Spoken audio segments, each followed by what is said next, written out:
Chapter 8, Real Estate Taxes. In this chapter, we're going to describe the differences between the general real estate tax, and we're going to learn about what a special assessment tax is.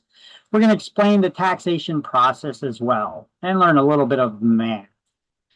So what is taxation? Or let's talk about tax liens here. Taxation is the power of the state and local government to impose tax liens to fund the operation of government. The tax liens have priority over all other liens. And there's two types of taxes.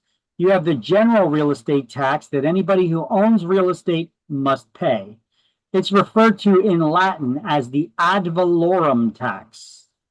Ad valorem is Latin for according to value.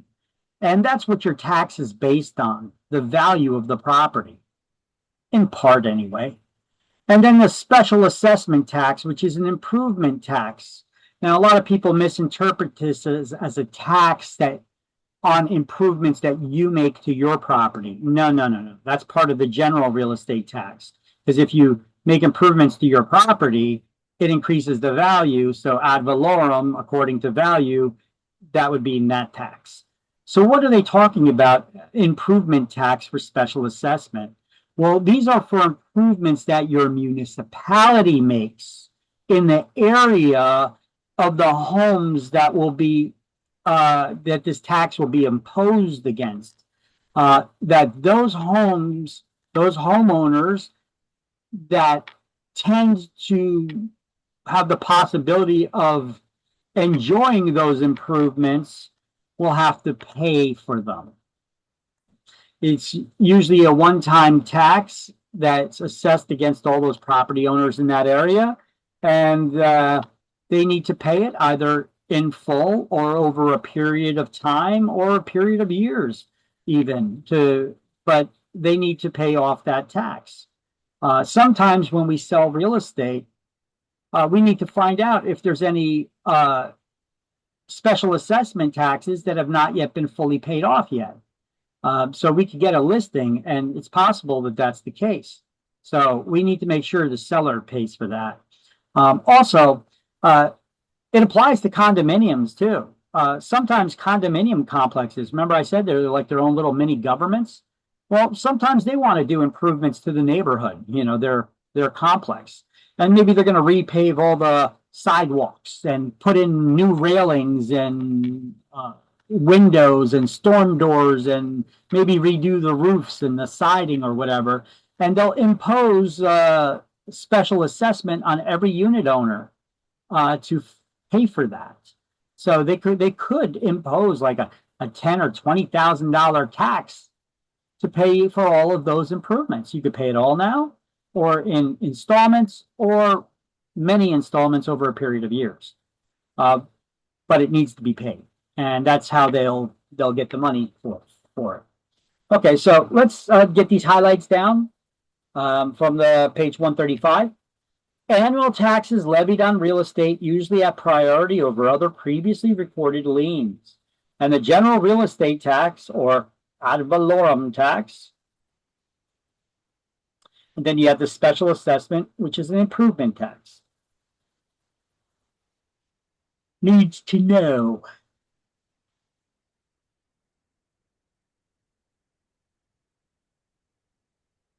You know what? Throw out the attendance poll for everybody to answer.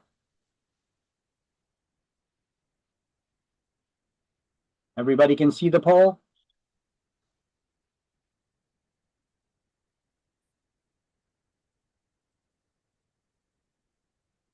One more person. There we go. Thank you.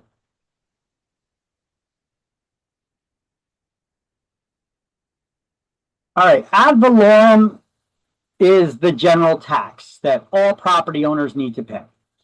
Ad valorem is Latin for according to value. It's based on the value of the property that's being taxed. In part, it's based on an assessed value that's multiplied by a tax rate to come up with that amount. The tax rate is established through complex financial calculations from the municipality and state and county, in order for them to get the funds that they need to fund the operation of government. So they use those formulas, but those formulas come up with a rate that's then multiplied by the assessed value, which is different than the market value, which you pay for the house when you buy it. The assessed value, you'd have to reverse engineer the math to figure out how the tax assessor comes up with the assessed value. And then you could figure out, based on that, what the market value is that they're basing that assessed value on, so that you could figure out if they're overtaxing you or not. You have to do a lot of reverse engineering of their math. So I'll give you a formula for that, but I don't know if you're going to need that for exams, but you definitely need the, but it's definitely useful. So ad valorem tax, the general real estate tax, funds the operation of government. You know, it pays for the schools, it pays for the police and fire, it pays for your mayor and city council's salaries, the garbage collection, the street snow plowing, the maintenance of all of those things you expect from your municipality. Well, remember, when this country was formed, right, we went to war against kings and queens to separate, not just so that we could practice our own religions and have our own freedoms, but also no taxation without representation. Remember the Boston Tea Party? Remember learning about that in school? We went into war against Britain, the English Empire, over a tea tax, right? Which blows my mind, because we look at how much we're getting taxed today. That tea tax was what? 1 or 2%. We went to war over that, and ended up forming our own country over it. Now we have politicians that they tax the hell out of us, and we just take it. We're a bunch of wusses compared to our founding fathers of this country and those patriots who fought to separate and become free, which we just celebrated our 250th anniversary of this great experiment that we call the United States of America. All right. The history is amazing. I don't know if you guys are history buffs at all about this kind of stuff, but it amazes me what we went through and how we've progressed as a nation over the years, but also the BS that we deal with, you know, allowing politicians to get away with doing whatever it is they want, creating taxes for this and that. And what are we going to do about it? You can't fight City Hall. Sure you can, you know. We pulled together, you know, our founding fathers did. Those patriots at the beginning that went to war did. So these taxes, they fund the operation of governmental agencies, but no taxation without representation. We should be represented. We should get something in return for the taxes that we pay. Okay. And that doesn't allow them to, that doesn't mean that they can keep just piling on taxes upon taxes and say, well, you know, we protect your community. We provide services for you. Okay. Well, each tax should provide some sort of service. If it doesn't represent our community and support our community and for us, then we should not be taxed on it. So we used to vote on each thing that we want our taxes to go towards. But now our country's become so large as it grows, we've elected politicians to represent our interest in those matters, and hopefully they're representing our interest and not their own side projects and kickbacks and all kinds of other nonsense that we don't agree with. They should be there for minimum government, for the safety and protection of the people. All right. So certain residents may make annual deductions from property taxes, and certain real estate is exempt from real estate taxation altogether. We're going to go over that in the next couple slides. But what makes up our general tax? Where does that funding go? Well, the contributing to the tax rate, which is where the monies go, is the state itself, the counties, cities, towns, townships, boroughs, and villages. We call those municipalities. And New Jersey, little factoid, has 5 types of municipalities, and these are those 5 types of municipalities there. Cities, towns, townships, boroughs, and villages. Anybody know why we call them cities, towns, townships, boroughs, and villages versus just municipalities? Because that's what they are.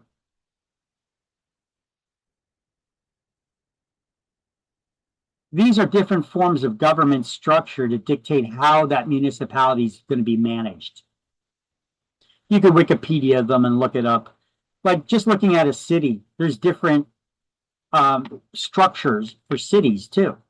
You know, you have strong mayor, weak council, or weak mayor, strong council. But there's a lot of different setups of these things and how they run. School districts, that's where probably the majority of your tax dollars go, is a category called education. I'm not saying it gets to the schools or the teachers. I'm talking about goes to a category on the tax bill called education. Does paying more in taxes deliver better education? Nope.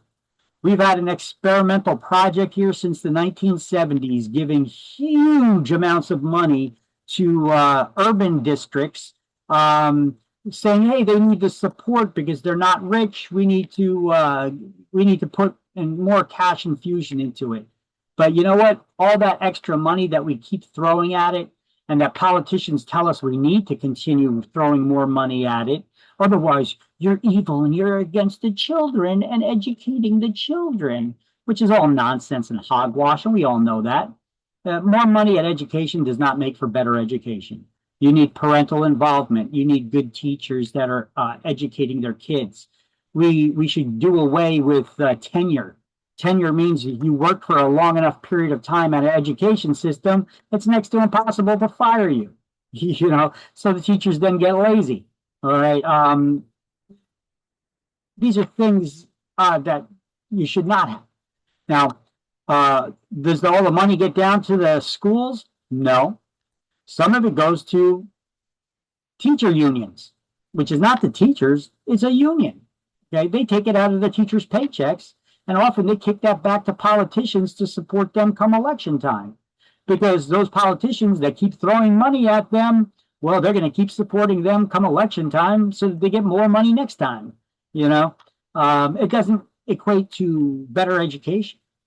So local and public elementary and high schools, publicly funded junior colleges and community colleges. Hell, we even have Ivy League colleges that our tax dollars are still going to. Why? I have no idea. Princeton has one of the largest endowments. I think it's around $1 billion. It's like a ridiculous amount of money. But yet we keep giving them more taxpayer dollars. Why? Good question. Park districts, forest preserves, recreation districts, and water, sanitary, and drainage districts. You know, a lot of other things as well that your taxpayer dollars go to. So ad valorem is Latin for according to value, and ad valorem taxes are based on the value of the property that's being taxed. The general real estate taxes are then levied to fund the operation of the governmental agencies that impose those taxes. So remember I talked to you 2 seconds ago about education and where all that money goes? You guys should be mad. This producer actually created a documentary using New Jersey as ground zero, and they're not the only one. There was other ones too. There was one, like I think somebody told me about, called Saving Superman, and that was like a documentary about the public education system in New Jersey. Here's one called The Cartel Movie. This guy, if you got enough people together, like 35 people or more, he would arrange to have a screening in your local movie theater when this documentary came out years ago. And then, of course, teachers' unions would send over people to shout over you, because after the showing, he would do a question and answer segment with the crowd. And the teachers union sent out people to representatives there to go shouting over him. And he was like, see, proving my point right there. They don't want you to know this information because they're stealing your taxpayer dollars. Your children are being robbed of an education. Now, here's a link to it where you can watch it for free on Tubi TV. Let me make sure that that link still works. Nope. Oh, I got to find it out. Wait. It moved to it. Maybe. Let me refresh that.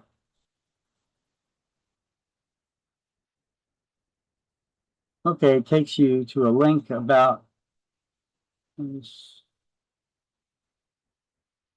Oh, content unavailable. Let me see. I know it's available on there somewhere, so let me just let me look that up. If I can find it for you, give me 1 second. I'll get it.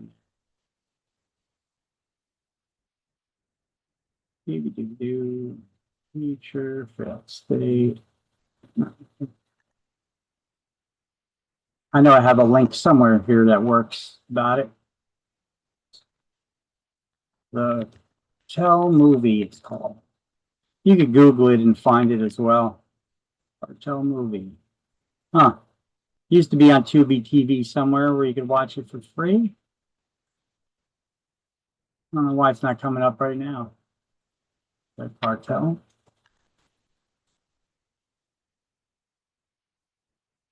Let me just Google it. It was up there. The Cartel Movie. 2009 documentary. Oh, wait. Yep. So here we could see it. 2009 documentary, The Cartel. The Cartel. No, that's not it. That's not it. It's the one with the apple on the desk. Looks like that. I know you can watch it for free in places. Guess we got to search for it a little more. So the director, the producer was Bob Bodwin. Hour-and-a-half documentary. Oh, look at this. YouTube and Google have it. You got to pay for it, though. I'm sure actually on YouTube you could look it up and find it for free on there, too. But, yeah. Oh, look. Watch the movie. No, that's for a fee. Oh, here it is for free. There we go. That's the whole movie, though. And then here's a trailer for it. Well, there you go. You can watch the whole movie. Oh, nope, that's the trailer. They bait and switched you. They changed it and moved it around. Okay, that's okay. You got to search a little bit and you can find it. I think I got the link to it somewhere though. But this link no longer works. So let me put a little notation here in the slideshow that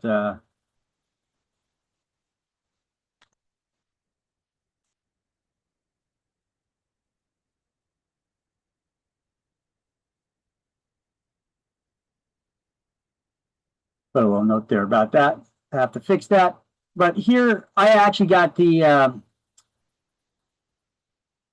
this is the trailer for this movie, and let me see, is this link, does that link work?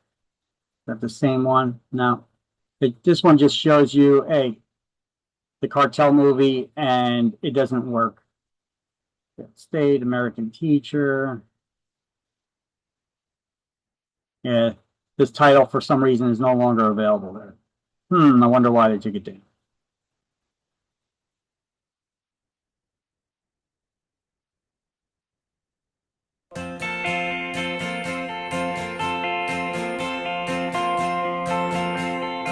It is a crime. It's not terrorists who's going to destroy America. It's urban public education if we don't do something about it. I don't know where the money's going. The equipment is destroyed. There's graffiti everywhere. The teacher tells the parent, oh, this is a good school. When I said, lady, your kid can't read or add 2 and 2. What do you mean it's a good school? Education is a business that has a monopoly. When you have a monopoly, you can do whatever you want. It is virtually impossible to fire a teacher. We had a teacher who didn't have good control over his temper and punched kids, slapped kids regularly. You take a stance and you're going to lose your job. They play dirty because there's so much money involved. In Newark, for example, we have, I think, well over 400 administrators making more than $100,000 a year. And it's wasteful and needs to stop. Well, it's a lot more than that now, and they get paid a lot more than that now. You've got some administrators making $400,000 a year. I used to wonder not why parents weren't protesting, but why aren't parents lighting fires and breaking windows? It's not about doing something for the kids and having better schools. It's about getting elected. Corruption is out there, rampant, pervasive, institutionalized. People should be in jail. You can't lose $1 billion and not be able to explain how you spent that money or where the money went.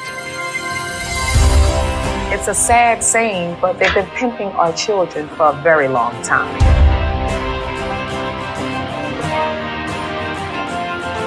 We've got to think of some other solutions. Throwing money at the problem isn't working. That as an option is coming to an end.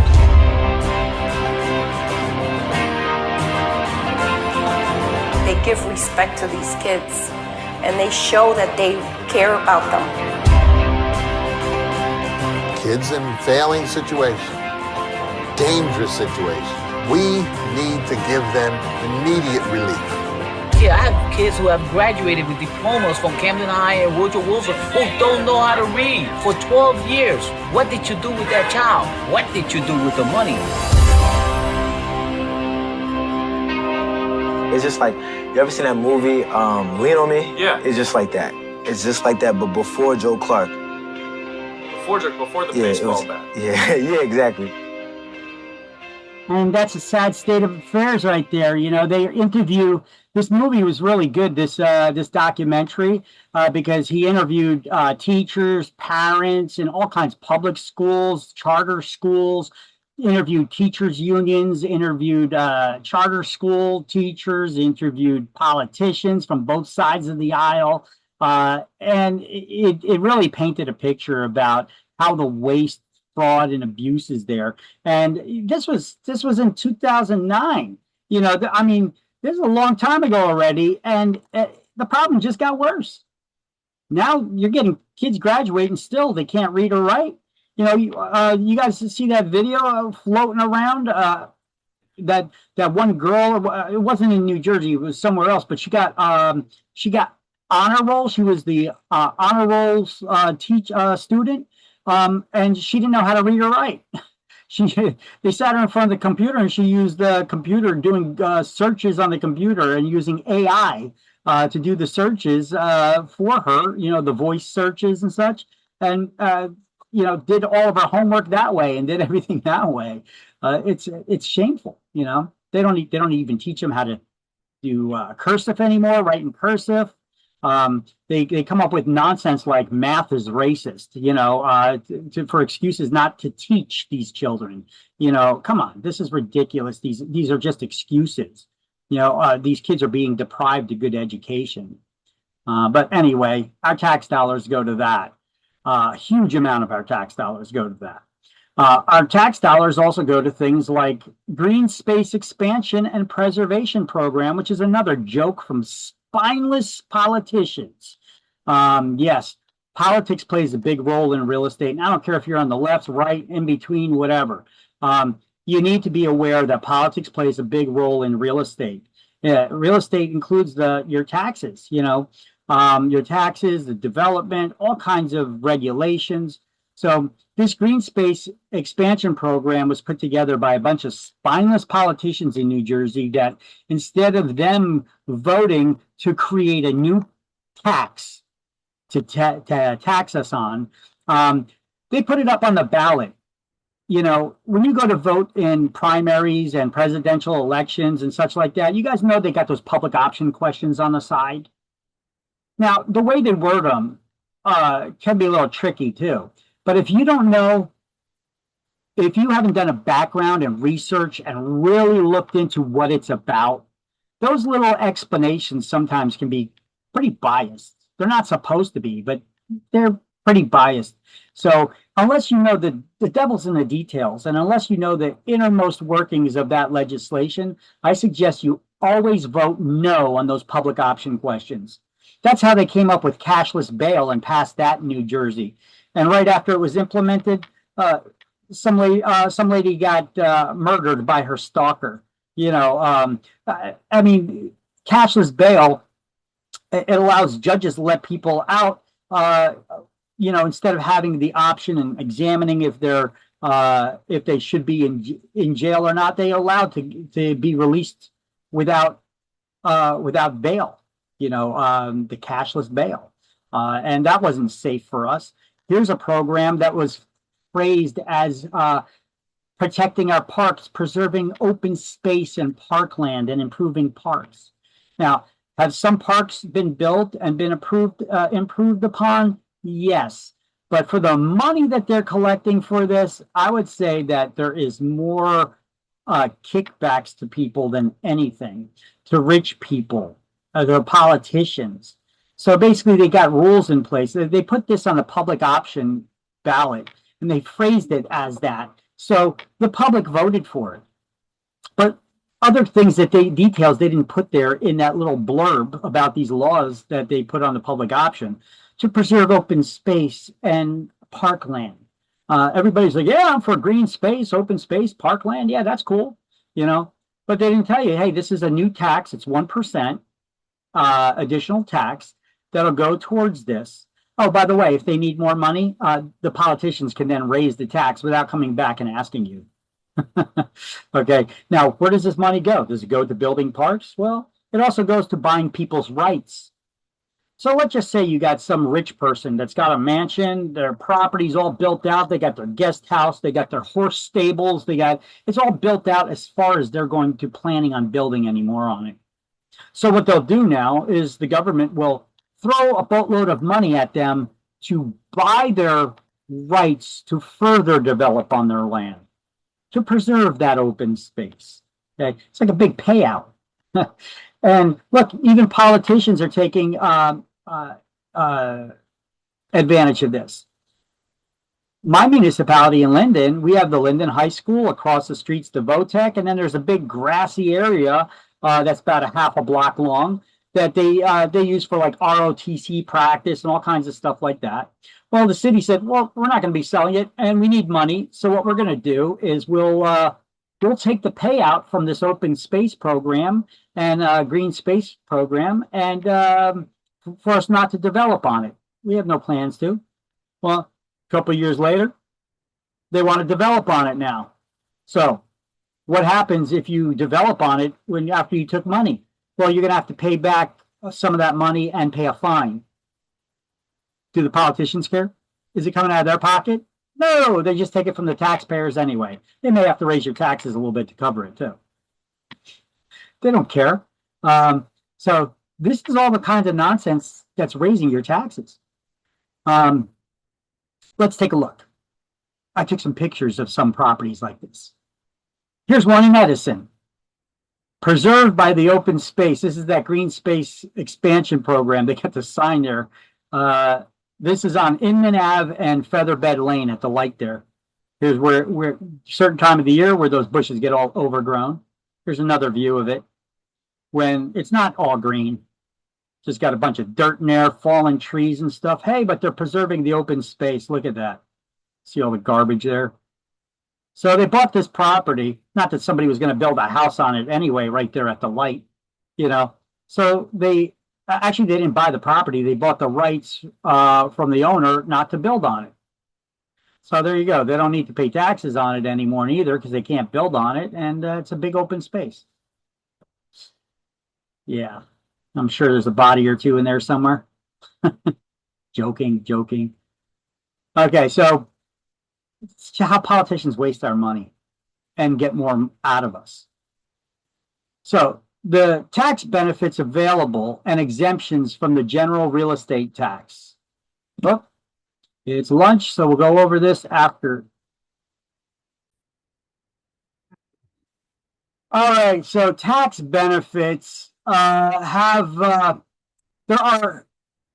exemptions available for certain people. Senior citizens that are 65 years or older, even though seniors for benefits that don't involve money coming from the state or out of the taxes seniors pay, they're considered senior citizens at 62 normally. Over here, when it comes to money coming out of their pockets or not being paid to the state or benefits coming to them, they're not considered seniors unless they're 65 years or older. And they meet certain income requirements, and it has to be for their primary residence, not any investment properties or second homes. They could get annual deductions of $250. Very generous the state is there. And then veterans, honorably discharged veterans, and their surviving unmarried spouses in the event that the veteran has passed. For real and personal property taxes, could take deductions up to $250 as well.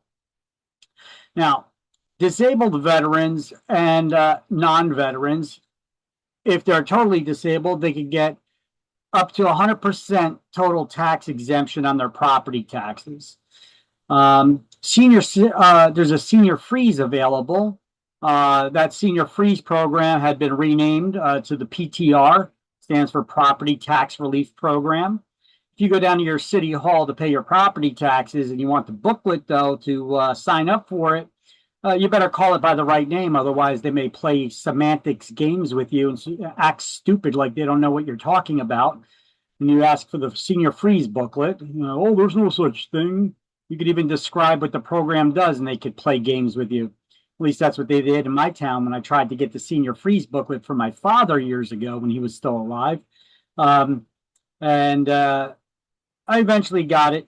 They're playing games with me. It was called the PTR program, Property Tax Relief Program. And this would save seniors on their property taxes from any increases in the taxes. So they freeze the taxes at a certain dollar amount when they file, if they meet the requirements. And then if taxes go up, which they always do, the senior does have to pay the higher tax. But that difference from where they froze them and what the higher tax is that they paid, they will get that money in between back at the end of the year if the state has the money in its coffers, which it never seems to have. So the senior will still get the benefit. They'll still get that money back in the form of a credit towards next year's taxes. So that's how much less they'll pay in taxes next year. So for seniors 65 and older and certain disabled persons, for their primary residence only, not investment properties or vacation properties, they had to have lived in New Jersey for at least, or lived there at that property for at least 3 years. And if they meet the income requirements, which the current income requirements are, you don't make more than $168,268, you could qualify for that that senior freeze. So this amount does vary by year depending on the state's budget, and the senior may qualify for a freeze from any increases in their taxes. So, like I said, the seniors' taxes are frozen. They have to pay the higher tax, whatever the current tax is, and then they get a rebate for the difference at the end of the year or as a credit towards next year's taxes. So you can learn more about these programs here and not go to City Hall and deal with those bureaucrats or those entitled people who work down at City Hall, who their whole family works there through their nepotism, and they give you the runaround because I don't know why. You know, they're city workers. Their job there is to provide the services. You know, this is a tax break that's available to people. They shouldn't be there making it harder for you to get it. So if you're interested in the senior freeze programs or other programs, you could just go to the State Treasury website here and learn about them. They used to have a flyer that listed all of the benefits that are available in New Jersey to everybody for different things. Now they changed that flyer. The link still works, but they changed the flyer and it only shows the $250 benefit for seniors. Like, here's the brochure of tax breaks.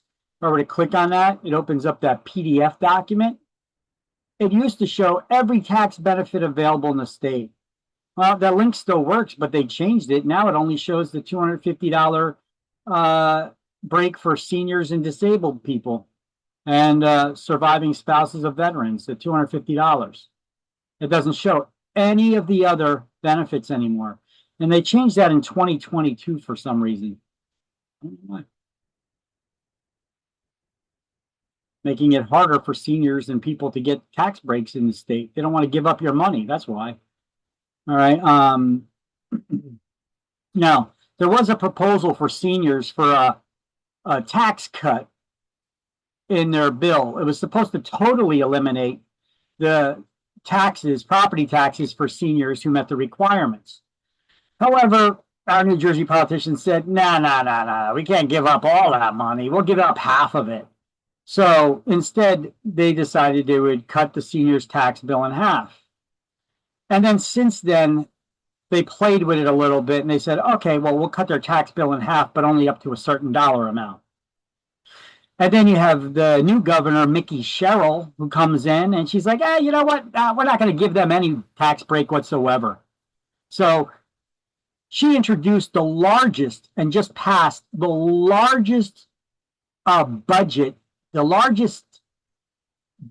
in New Jersey's history, the largest spending bill in history here. And I guess she figures that she's going to make the seniors pay for it off of their backs from their retirement. As it is, it's tough for a senior to live in this state.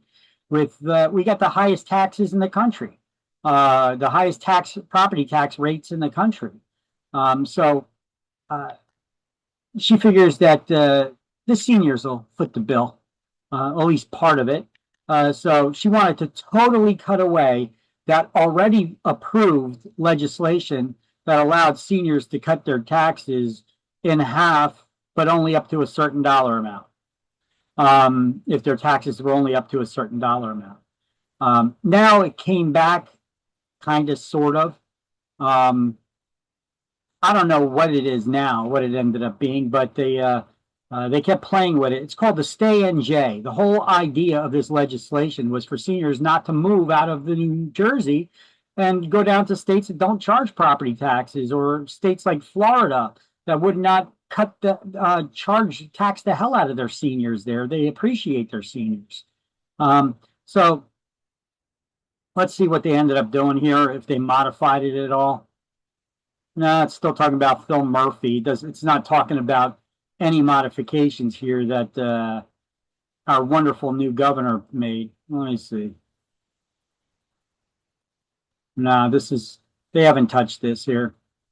But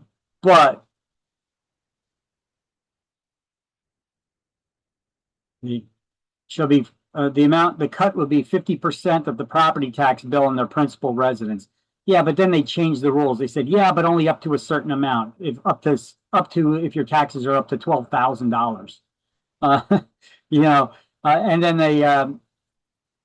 And then the new governor, Mickey Sherrill, she decided, you know what, we're gonna put even more cuts on that. She wanted to totally eliminate the program, but through a lot of pressure and outrage over it, she's keeping some sort of modification of it, but doesn't seem to be publishing it on the New Jersey Treasury website. So total lack of transparency there. But New Jersey has these 3 property tax relief programs. We have the Senior Freeze, an Anchor program, and a Stay New Jersey program. So we click on property tax relief, which I also have the link to on that slide. And it shows you about these programs. Now, the senior doesn't even get the tax break all at once. It's over a period of time. They get in installments, they get their tax rebates. Okay. So you get the Senior Freeze program, the Anchor and Stay in NJ program, which they combine them. See, if you're under 65, not collecting Social Security or Railroad Retirement Disability benefits, I don't know, you may be qualified for some sort of a benefit. They really didn't update this at all. So it's hard to say what the benefits are now. Total lack of transparency from politicians. That means they're lying to you and trying to rip you off. They tell you one thing and they stick their hand in your other pocket to pull it out. But here's the program details for the Senior Freeze program, and here's the printout for that booklet. You don't need to go down to City Hall to get it anymore. Here's the link to all of the different relief programs. Oh, they changed. Okay, here it is. Sorry. So look, you got the Stay NJ Property Tax Credit Program. Now it's a tax credit. Okay, so here's what the deal is. I don't know if they updated this though. Yeah, I don't know if they updated this because she made some changes. So basically it's the applicant can get reimbursed up to 50% of their property tax bill up to a maximum of $13,000. They don't get reimbursed $13,000. It's if their property taxes are up to $13,000, they qualify for half of that. So the benefit cap is $6,500. And she was looking to even pull that away as they keep lessening the benefit to the seniors, which is disgraceful. All right, back that up. You have that Senior Freeze program, which I told you about. The seniors, once they reach 65 and older, they could file for the Senior Freeze program. Income has to be underneath that very generous amount, and then they could freeze their taxes, and if taxes go up, they get reimbursed the difference. Now they show you how it's calculated and all that information about it here, and the forms you need. You got the Anchor program.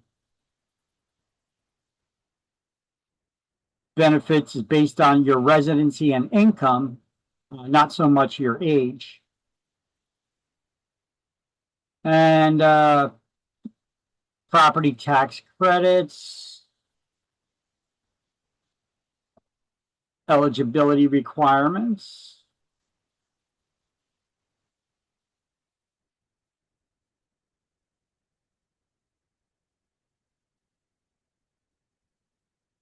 Okay, these are residents. I'm not sure what this tax credit exactly is for. I have to read through that. And then we have other programs and exemptions here. So you got that $250 tax credit for seniors and disabled, $250 for veterans, 100% exemption for disabled veterans and other disabled non-veterans. Active military service deferment of taxes, so they don't foreclose on you if you're serving your country overseas, which in the past they were. Obviously, you can't get to the tax window in your municipality to pay your property taxes. And here's some other programs that they have available for tax breaks for businesses, for historic properties, etc. So here, let me send you just this main link here for the different tax relief programs. I'll share that with you. All these links are in that class notes and links Word document in the shared Google Drive as well. So let's go back to the slideshow.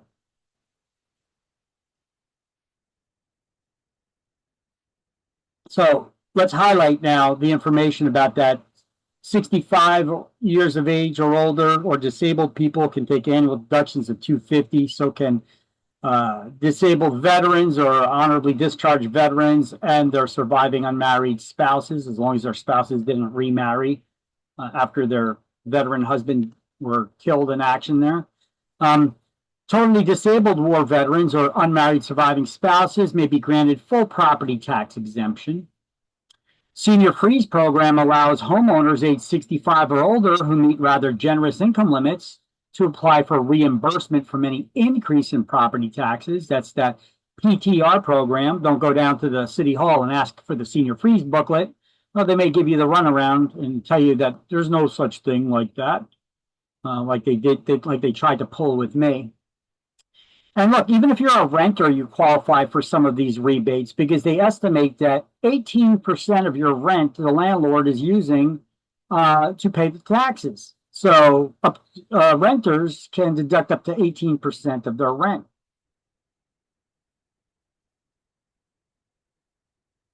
All right. So it says details on these programs can be found here, but no, I took you there. Remember, they swapped it with a different flyer that only talks about the $250 tax rebate or deduction.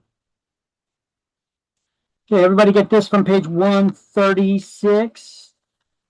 1 second. You know?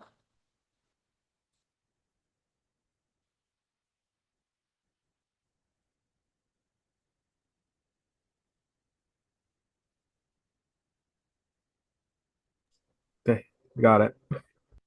Okay, anybody else need more time? Everybody else got it too? Okay, take your silence as yes, you got it. All right, so many of you probably never seen what a municipal tax map looks like. Your municipality down at City Hall, they have these maps. It's basically your city, your sections of town, they all consist of mini developments that submitted plans for approvals. So all of those subdivision maps are linked together. These become your city tax maps. They show the different parcels of land that houses are built on and whatnot. They may or may not have houses on them, but these are the different plots or lots. So your city consists of blocks and lots. There's many lots on a block, a city block, right? Each block is numbered, and that number will be in a dark bold, in a box or a circle. And then each individual lot on that block is numbered. Sometimes it has a letter next to it as well, numbers or letters.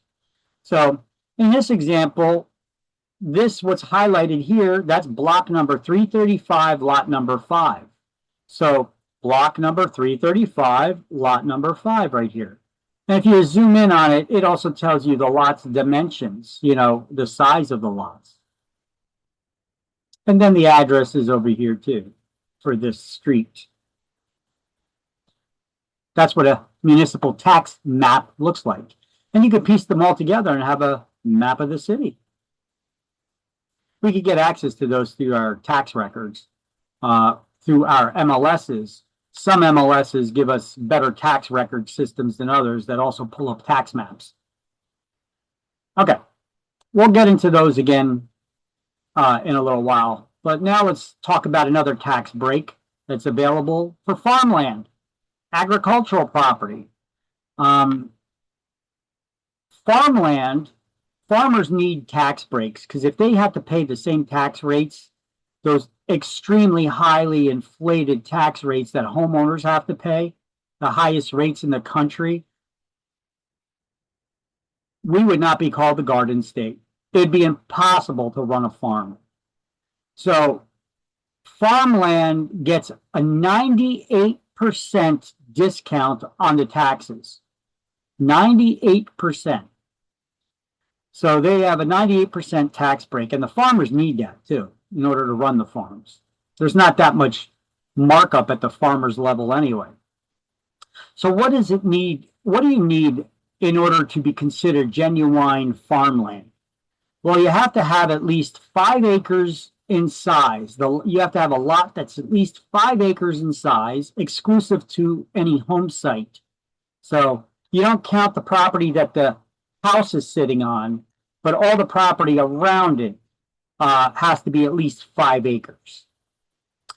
It must earn at least $500 per year in gross sales. That's before taxes. Really? That's a joke, right?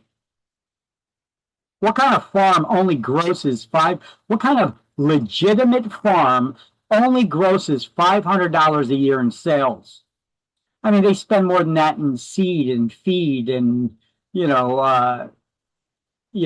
What about paying the helpers and such, $500 a year in gross sales to be considered genuine farmland? That sounds to me like a loophole put in there for rich people and politicians who are looking to get tax deductions by having their huge estates considered to be farmland. Maybe they'll put out a few flowers or Christmas trees or eggs on the side of the road for sale that you pay the honor system. You grab what you need and you pay on the honor system, and then they just write off that they make at least $500 a year in sales so that they could be considered a real farm, so that they pay 98% less in property taxes than anybody else would. Sounds like a big loophole. That sounds like it should be criminal, doesn't it? Anyway, in addition to the gross sales, must average $5 per additional acre above that 5-acre minimum for qualified agricultural land, and $500 per acre on woodlands and wetlands for the first 5 acres. Okay, so woodlands and wetlands only have a requirement of $500 a year in gross sales. Because there was a lot of outrage and this was exposed to the general public and they got pissed off. And so to try to stop that grumbling of the public, to make a big deal about it, politicians are like, oh, we got it under control. We'll fix the problem. We see what it is here. We'll fix it. And then you know what they ended up doing? They doubled it. You have to have $1,000 a year in gross sales, which is also a ridiculous joke of a loophole. What legitimate farm is only grossing $1,000 a year? They probably spend more than that in gas, in feed, and seed, and all of that. It's a loophole, for rich people and powerful people who are able to own more than 5 acres, who can afford more than 5 acres of land in New Jersey, other than a farmer, right? So in order to qualify for this, you also have to have, it must be actively used as farmland for 2 years immediately prior to your filing for that favorable tax treatment, unless you know somebody. I'll give you an example. In 2019, the head of New Jersey Transit, who's making close to $300,000 a year in salary, claimed in his taxes that he's a farmer. So he gets a 98% deduction on his property taxes in Mendham, a rich area. You know why? Because he has 2 sheep. Yeah, I'm sure he's shearing them and selling their wool, and he's a full-time farmer off of that. Well, I guess selling $500. He claims $500 a year in sales, I guess, of their wool. So now he could be considered a legitimate farm. Although he got that treatment the first year he applied for it, he got that preferential tax break. Didn't have to use it for 2 years prior to that. Even though on his political disclosures, he disclosed that, he didn't disclose being a farmer or anything like that, that it was a residential property. But then to get the tax breaks, he filed for it as farmland. If this stuff does not tick you off, I don't know what will. So most properties used for religious, charitable, or other non-profit purposes, they're totally exempt from property taxes. They pay nothing. I remember when I started working in real estate, I started working in West Orange at a Century 21 office up in West Orange. It's no longer open anymore there, but it was right there on the main street. Actually, it was called Century 21 Main Street. I believe it was it? No, it wasn't. Geez. Whatever. I forget what it was. It was so long ago. I used to work for a brokerage up there. Began with a B. Anyway, in 1 month, I had a sudden flood of people looking for properties that they wanted to buy because they want to open a church, a religious organization. All right. They're totally exempt from property taxes. So at one point I was like, this is crazy, because in your whole entire careers, you made you may possibly come across one person ever that approaches you looking for a place that they could open up a house of worship for, right? And in 1 month, I had more than 30 people, more than 30 in 1 month. So at one point I was just like, where are you people coming from? Would you guys all attend a seminar or something? You're like the 30th guy that came to me this month already looking, and they all came in with the same script. We're looking for a property that they could open they could have a religious organization meet there, or if it's not a church, it could be something like a storefront down bottom with an apartment upstairs, so that the apartment would be the rectory and the storefront would be the house of worship. Like, they all came in with the same spiel and requirements. And they all also had the same situation. I asked, how much money do you have right now to spend? What kind of loans, or how much money were you looking to spend on this? And they all started, well, we could raise money because we're a legitimate religious organization. We get a tax break. We could raise money by doing this and that and the other thing. I was like, that's not what I asked. I asked, how much money do you have right now? How much are you looking to spend right now? Are you qualified for a loan, or do you have the cash to buy? None of them had money.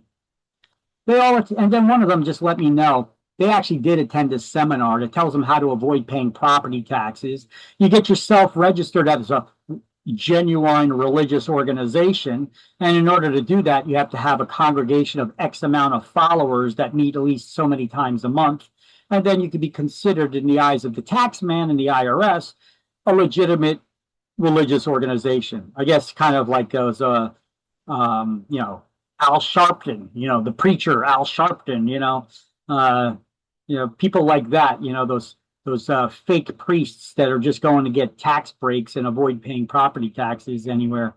So the real estate broker must be alert for the possibility of such exemptions on properties, though. Because if the current owner is getting tax breaks for farmland or religious or charitable or nonprofit uses, and they're selling a property, we take a listing, we need to know what the actual tax obligation is so that we can let the future buyer know, because they may not be using it for the same reason, and they're going to have to pay what the actual tax bill is.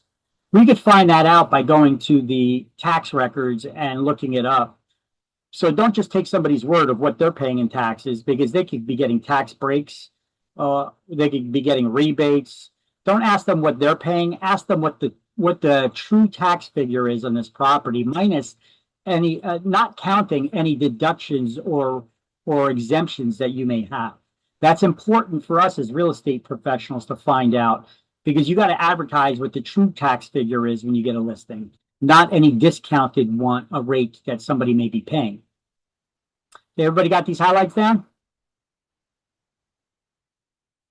Okay. Yes. So here's a picture of what I mean, 5 acres exclusive to the home site. You don't count the property that the house is sitting on. There should be additional at least 5 acres of land in order to be considered genuine farmland. And then they qualify for 98% deduction on the taxes. Now, sometimes real estate developers, they look for old farms. Why? Because they pay next to nothing in property taxes on them until they're ready to build on them.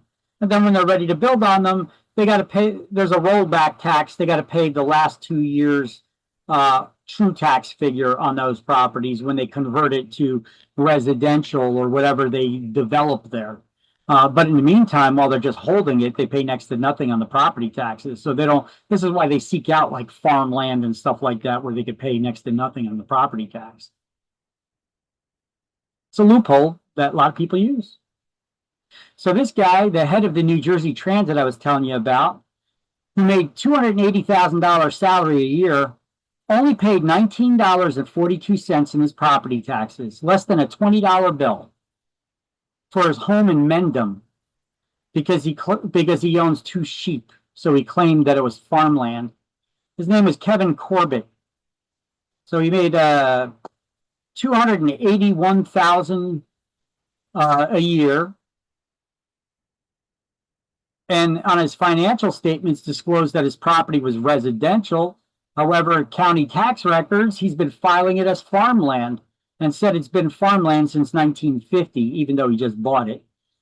So he only paid $19.42 on the taxes for 5 years.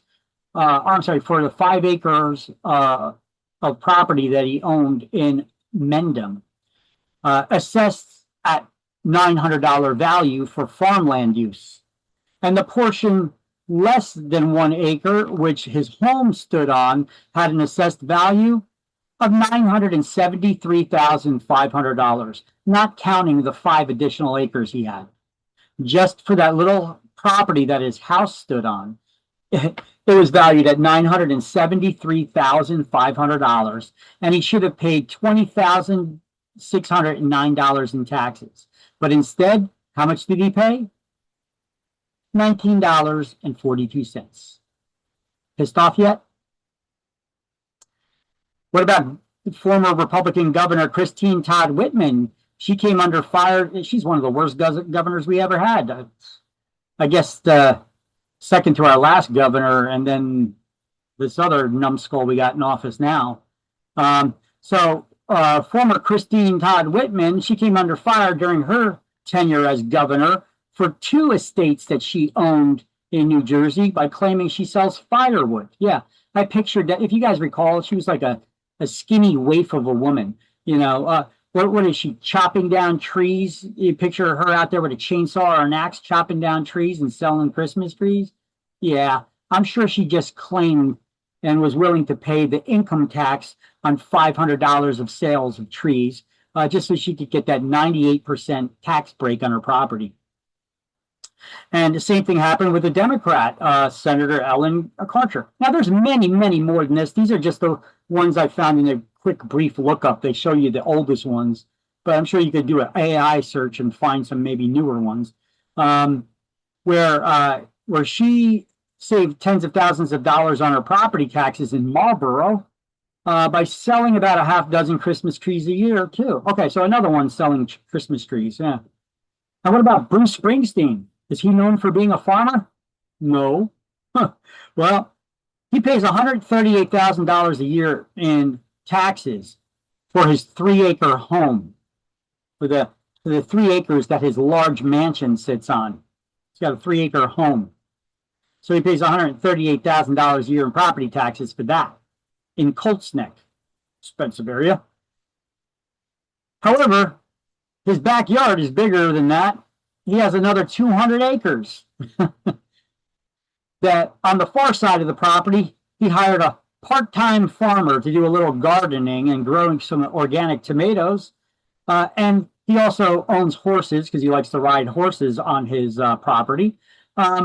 So for the additional 200 acres of land, he only paid $4,600 a year in property taxes. So let me see. If that's a 98% deduction because he claims it to be a farm, how much would it have been otherwise? Let's see, 46, 39.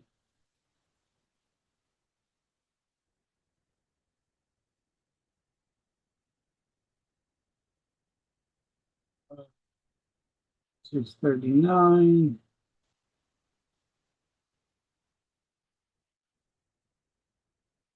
That would have been more like $47,000 in property taxes he should have been paying per year. Wait, no, it's not. I got that wrong. Hold on a second.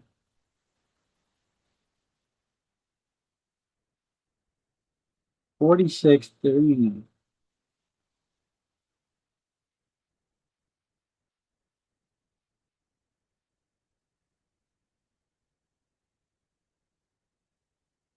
Sorry, got that one wrong. Did the number backwards on that one. For that additional 200 acres of land, he should be paying, if it was not farmland, an additional $231,950 in property taxes. Instead, he paid $4,600. Oh, what about Bon Jovi? That rocker and political activist John Bon Jovi, who doesn't even live in New Jersey anymore. I think he recently sold his Navesink River Road mansion that had its own name called the High Point Estate, worth $20 million. He only paid $104 in property taxes because he claims that he raises honeybees.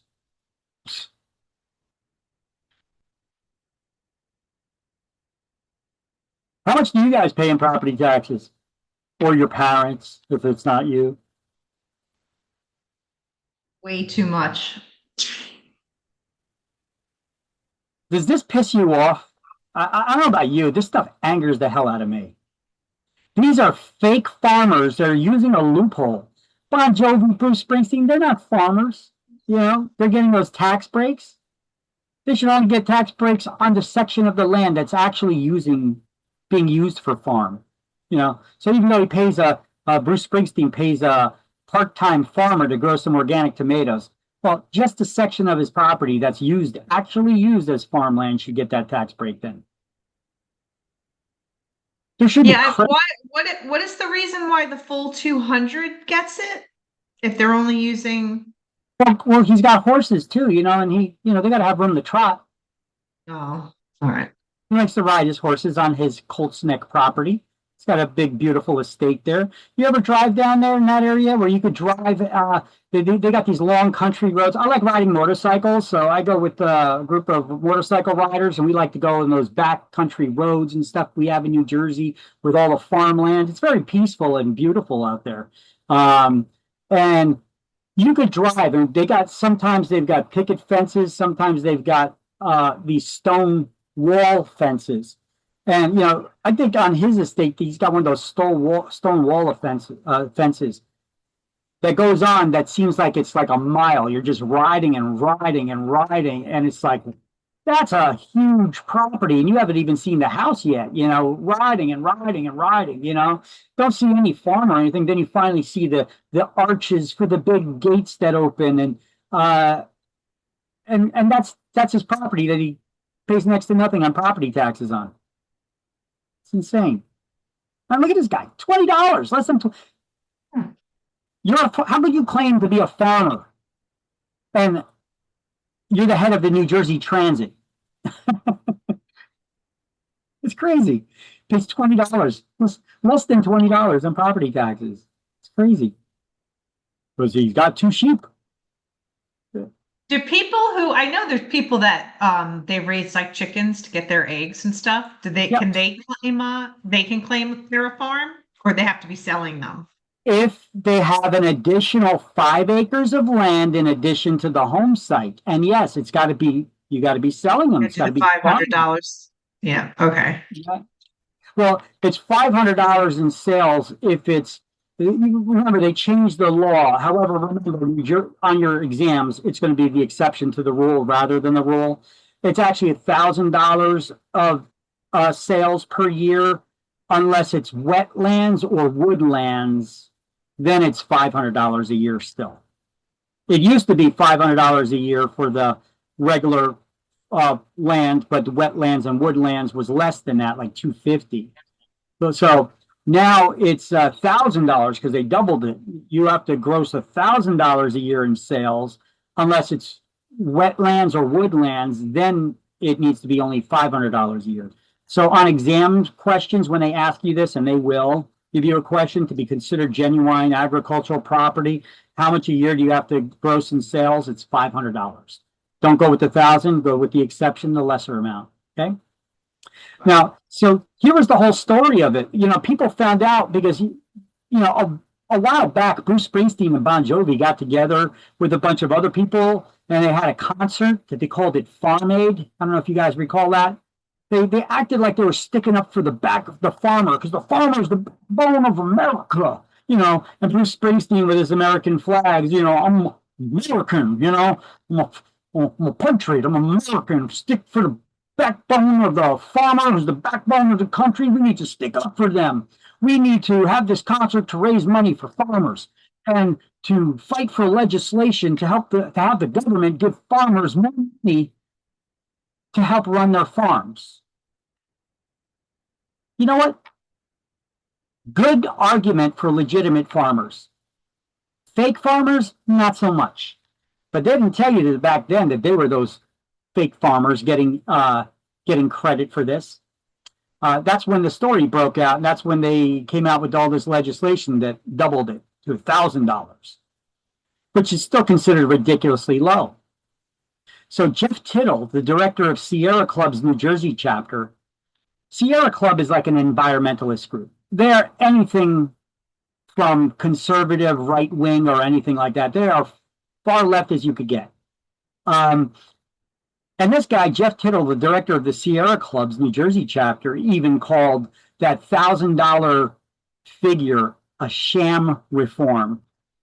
However, his suggestion wasn't much better. He said, well, it should increase to $10,000 or maybe a little bit less for your gross income for your sales. I think that's BS too. What kind of legitimate farm is only grossing $10,000 a year in gross sales? How do you pay the bills? How do you pay the taxes on the property, let alone the water bill, the sewer bill, the feed, the weed, the feed, the helpers, the gas, everything that's required, the supplies to run a farm, right? I think it should be closer to $1 million in gross sales. And anybody who's grossing less than $1 million gross, that's before your bills and expenses. If you're grossing less than $1 million on your farm, you should have to write an explanation letter why you should be considered a genuine farmland and get this tax break under penalty of perjury and jail time. You know, if I was a politician in charge and it was up to me without getting all the other politicians to pass a law that says that same thing, that would be the rule I put in place. So he said that we could do a lot more for legitimate farmers if we weren't giving so much of it away to the fake farmers. And but after a farm spokesman for the part-time farmers pleaded to keep the minimum to $1,000 after reviewing an old study completed in 2008 by the Rutgers University Agricultural Experimental Station there in New Brunswick or North Brunswick or wherever the heck that is over there, that found if the minimum were raised to $10,000, only $10,000 in gross sales, the state would lose about 39.3% of their farmland in New Jersey because they would become ineligible for the tax exemption. You know what that tells me? That tells me we got a pretty good figure here. That 39.3% of the farms in New Jersey are fake farmers. That's what I got out of that statement. What about you? That we would lose that much farmland? No, we would just get people that are fake farmers have to pay the actual taxes that they're avoiding. Maybe it's just my opinion. I don't know. Do you guys look at it a different way? $10,000 a year. Do you think that's an incredibly high amount for a legitimate farm to gross in sales? I think it's too low. 10,000. It's a joke, right? Jeez. Anyway, I spent enough time on this, but I'm trying to inform you a little bit, maybe build a little outrage. Sorry, so quick question. They kept it at 1,000, right? They kept it at 1,000. It used to be 500 before. Yeah. So now they doubled it because the politicians stepped in and they said, "Oh, we gotta fix this problem." They raised it to $1,000 in gross sales now. Yeah, that doesn't really fix anything. However, wetlands and farmlands that are considered wetlands and woodlands that are considered farmland, it's still $500 a year in gross sales. And that's the answer that you're going to need for exams when they ask you, how much do farms have to gross in sales? Even though it only applies to the exception to the wetlands and the woodlands, that'll be the minimum amount. So that'll be the answer to your exam question. 500, not 1,000? Correct. Because remember, the exam test taking tips I gave you guys is wherever there's an exception to the rule, you always follow the exception rather than the rule. Okay, so the exception would be the wetlands and woodlands. So it's a lesser amount. So that's the one you follow. And that's 500. It's 500. Thank you. You're welcome. I got a bunch more of test taking tips on our website where you click on taking the school exam. There's a drop down there, and I give you some test taking tips. I got about 20 test taking tips there for you. That's one of them. Okay, let's move on. So who qualifies for favorable tax treatment in New Jersey? Well, senior citizens, they get that $250. So do the veterans and their unmarried surviving spouses. So there's some incentive that if your spouse was killed in war, not to get remarried. So you could continue getting that $250. or if your spouse, your veteran spouse was killed, you may be entitled to a 100% property tax deduction. So once again, that only applies if your spouse does not get remarried. Okay, yeah, that's why they say unmarried spouses of those veterans.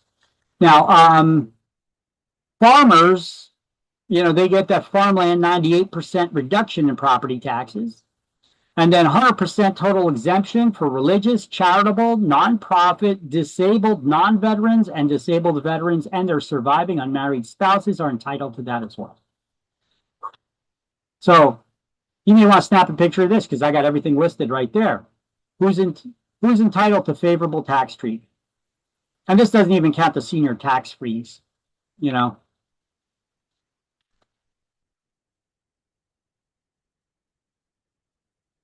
Stay in New Jersey Act, but that's for seniors. So for seniors and low-income persons as well, they get favorable tax treatment. They pay different tax rates. They pay lower tax rates. We didn't even get into that yet. So let's do the highlights now on some of this stuff. Special assessment tax, I told you, is an improvement tax that the municipality does in the area of your house that you could possibly benefit from. Like maybe if they're going to put a park in your neighborhood, although they do have a separate fund separately for that, for parks and such. But if your city already rated that money to use for something else, they may opt to do other improvements. Put in a park and then still give a special assessment only to the homes in the area that could benefit from using that park. Maybe at the corners of the streets where they make them handicap accessible, so they blow out the curbs and put those little ramps in there. Okay, who's going to pay for that? Well, they'll give you a special assessment because it's improving your neighborhood, and you could possibly benefit from it, so you're going to pay for that. Or where they put in that old world street lamp looks on down the street, and they put in that little cobblestone along the sidewalk. When they do that, who's going to pay for that? You will. Instead of coming out of the Transportation Trust Fund, which it should come out of, they could say, well, we're going to use that for something else. So we're going to come up with for this project, we're going to come up with a special assessment and tax all the homeowners in the area to pay for that improvement. So these are not improvements that are done to your house. These are improvements the municipality does in the area. Who's going to pay for those improvements? Of course, it's going to be you, the property owners in the area. Okay, so let's highlight that. Special assessments are special taxes that require property owners to pay for improvements that benefit the real estate that they own. Now, it's not improvements on your property, though, so write this here. Improvements by the municipality, not the homeowner. So when you're studying it, you remember.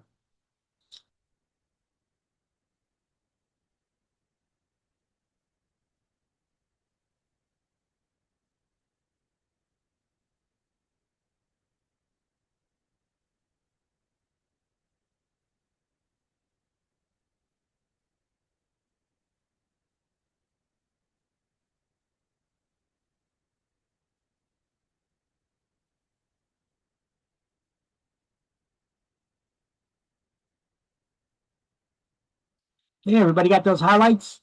And, put that box around this last paragraph here that talks about it being important that you find out if there's any special assessments on a property that have not been paid off because they've been financed over years.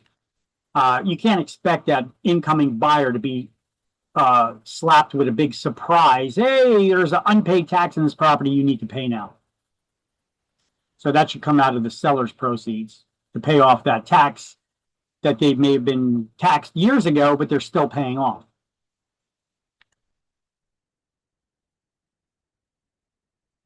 As a matter of fact, now they made it part of our sales contract. Look, municipal assessment, section 10. Seller represents, and then you're going to have to check off one of these. They has or has not been notified of any special assessments.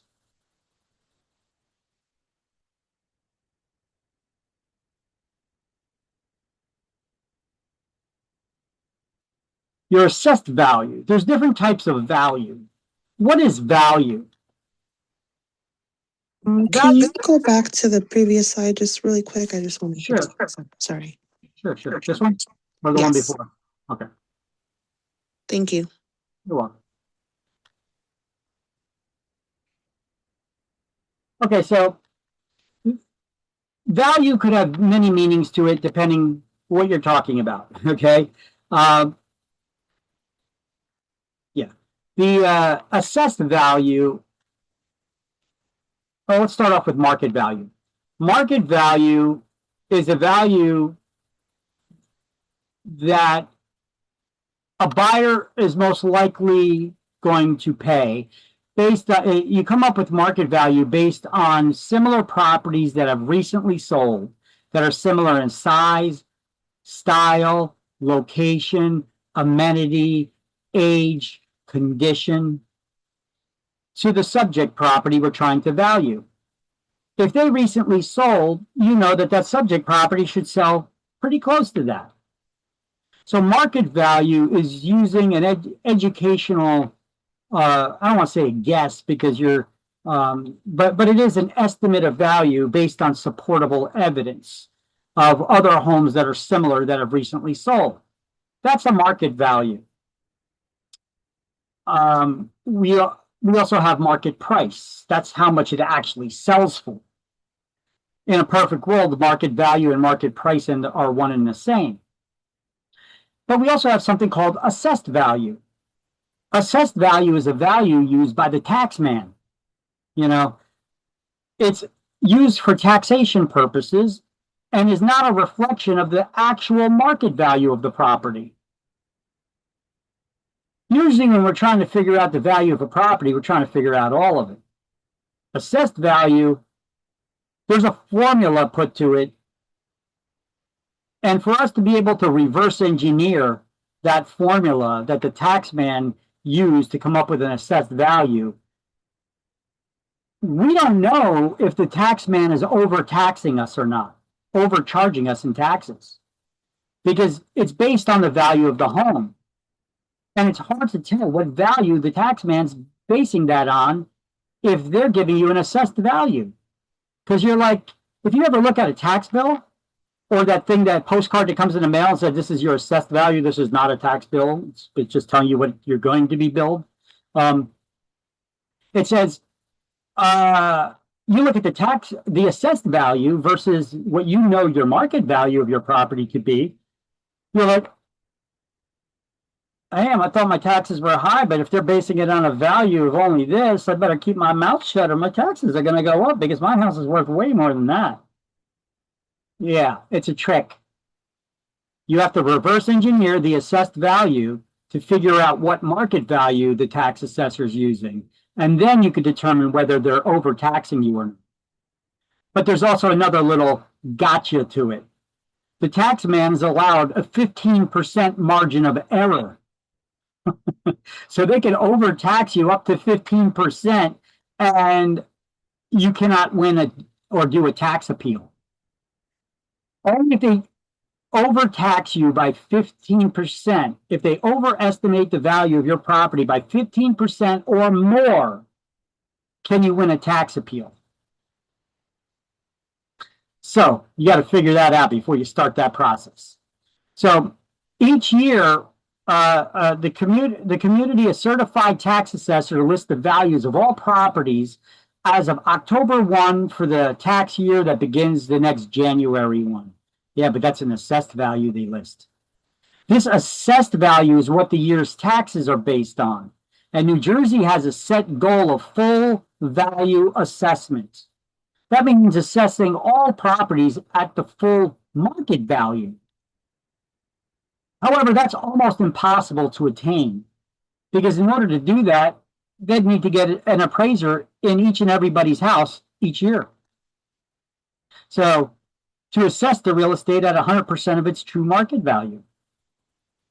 In reality, now they changed this book. It doesn't say it here anymore. I got a screenshot that has the words in it. Actually, not a screenshot. I got the writing, the write-up on a coming slide that explains to you that in reality, in recent years, some municipalities have assessed your property at as little as 15% of its true market value to as much as 150% of its true market value. All right, so periodically municipalities, they have to do revaluations of the properties. So an outside appraisal firm is hired to come in and assess every rateable in the municipality. A rateable is a taxable property. A list of all the ratables in the municipality is called an assessment roll. You may want to write that in there. A list of all ratables is an assessment roll. Okay. So when they do a reassessment of your property's value, because maybe you're arguing the valuation that they did, they cannot reevaluate it for another 3 years.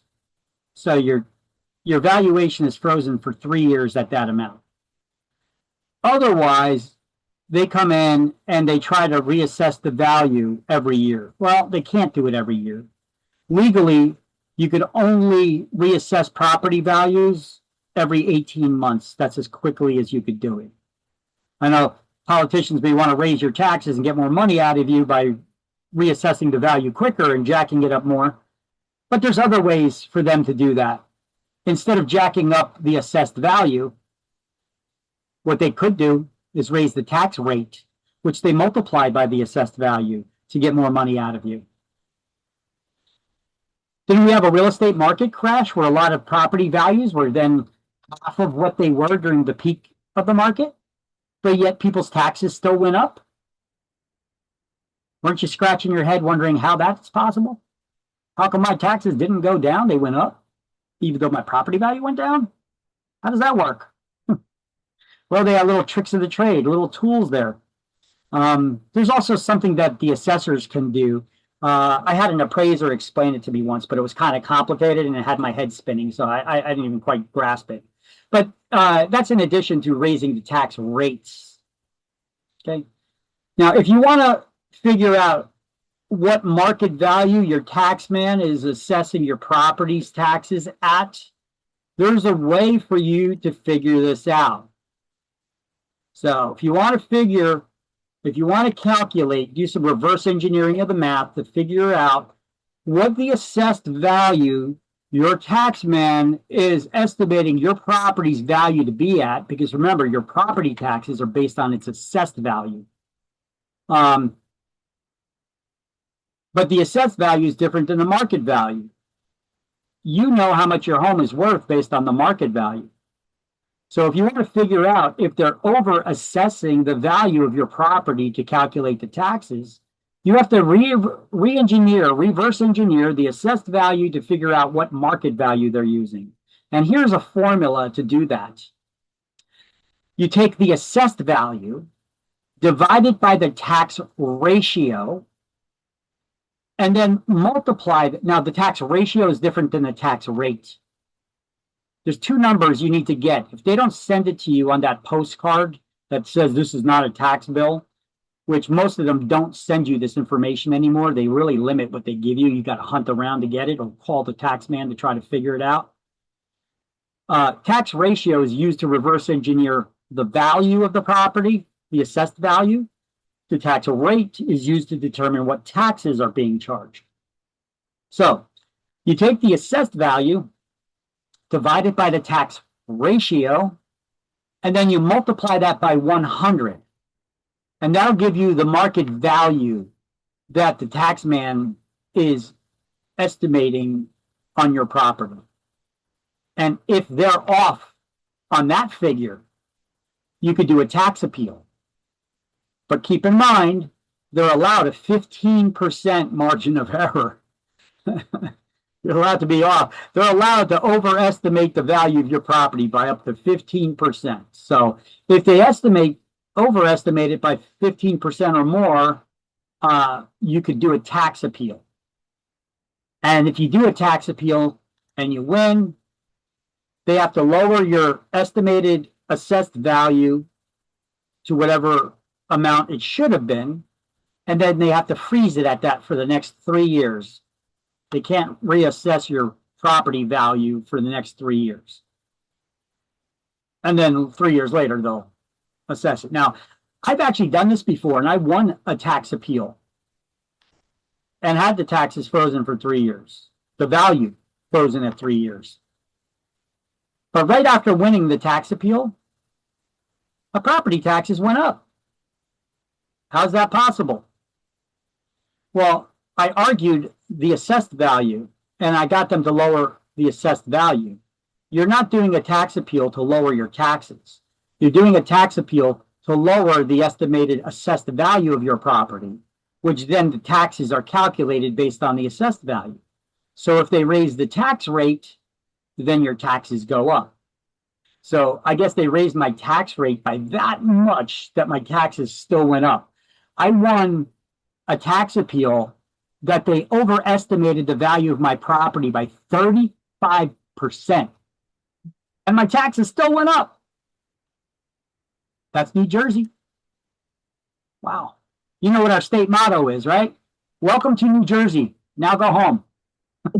So welcoming. So I have a question. How do you calculate the tax ratio in the formula? You don't calculate the ratio. They give it to you. Okay. It's a number that they use to do the reverse engineering to figure out the assessed value of your property.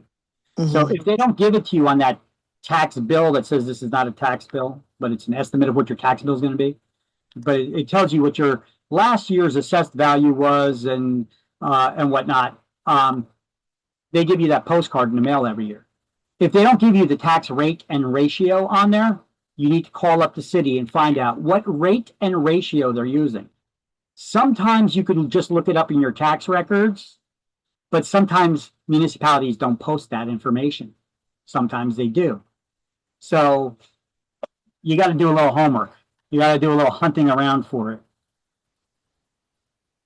You figure that you could maybe go to the state treasurer's website and they should have a listing of all that. They used to, right in plain sight. You could find it real easy. Now it's really buried, but you could find an Excel file somewhere that may have it. And it's kind of complicated the way they write it up even. They really try to confuse the hell out of you.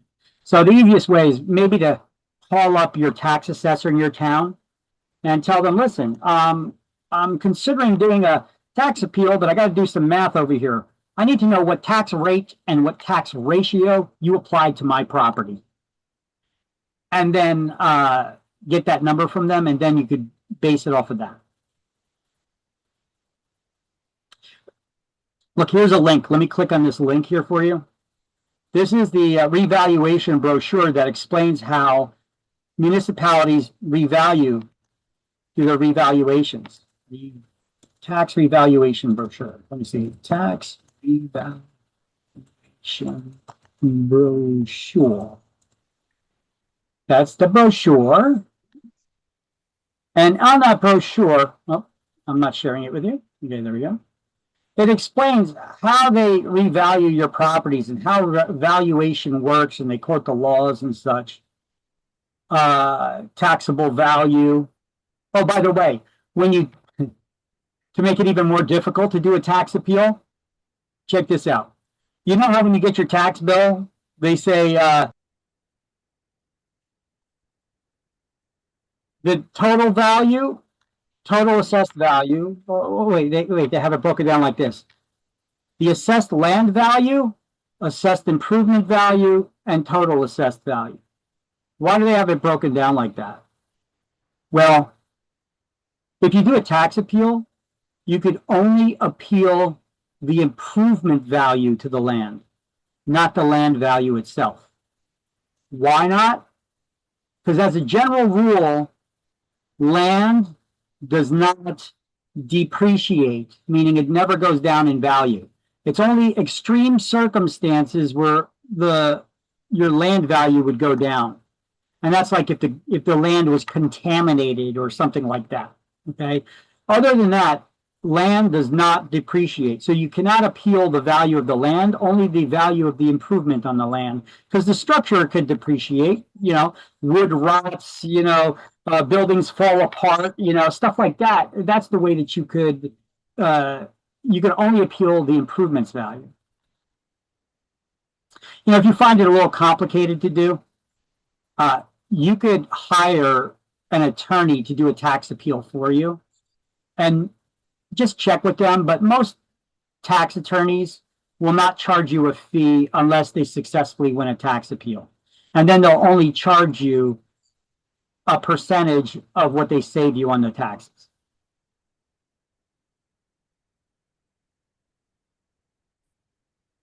All right, so they talk about understanding valuation. This is the brochure. And in here, there's a couple other links. Appeal forms are found on the website. Look, I live in Union County. I know Union County has a website to do the tax appeal and to research the tax records for comparable properties to do the tax appeal. Other counties may or may not have that. You got to take a look. Union County does have a tool like that. Okay, so they got a guide to tax appeals, how to do tax appeals. Let me see, assessor of you could contact your tax assessor at this link. At this link, they have a general property tax valuation and the Division of Taxation's website. Property is valued for tax, how property is valued for tax purposes. Okay, so you go over all of those information, which you could get right off of this one brochure that I just texted you or messaged everybody. Okay. So there's an equalization factor that may play into it as well. That's another number. So there are richer counties and there are poorer counties. It's really more municipal level, but they say there's richer counties and there's poorer counties. So the state tax, state treasurer, they say that there's richer counties and there's poorer counties. So to make sure that each county is paying their fair share of the taxes, sometimes an equalization factor is factored in to the assessed value of your property.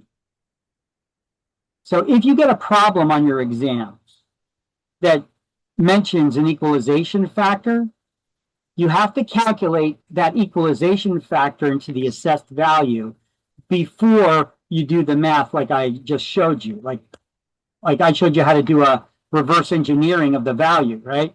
You calculate the assessed value divided by the tax ratio times it by 100. Okay. Well, if there's an equalization factor, you got to calculate that factor in first.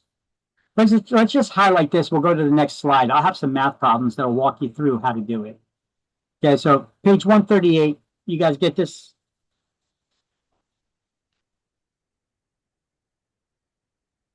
Yeah, got it.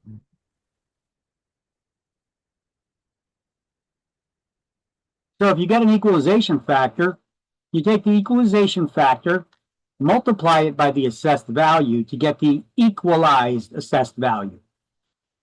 And then you could times that by the tax rate to figure out the taxes.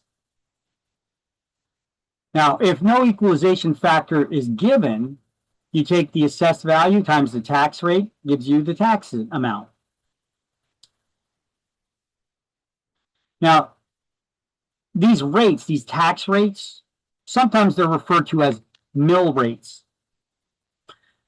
What is a mil? A mil is 1/1000th of a dollar or a tenth of a cent. Even though New Jersey uses per $100 of value to calculate your taxes, you could get problems on exams that are based on per $1,000 of value. Either way, it's easy to figure out. A mil is 1/1000th of a dollar or a tenth of a cent. So it's 3 decimal points. We'll do the math. It's coming up. Just go down to the bottom here on page 138 and highlight what an assessment roll is. All real estate located within a jurisdiction of a taxing body is called an assessment roll. So a taxable property is called a rateable, and a list of all the ratables is called an assessment roll. So they give an example here. Let's just say your municipality has a $10 million budget, and they need to raise $300,000 to, I don't know, buy a couple police cars or a fire truck or an ambulance or something. Or a street sweeper. I don't think you're getting a fire truck for that amount. So they need to raise $300,000. So how do they calculate how much they're going to raise your taxes by? Well, they take the $300,000, divide it by $10 million, which is their current budget, and they get 0.03. That's 3%.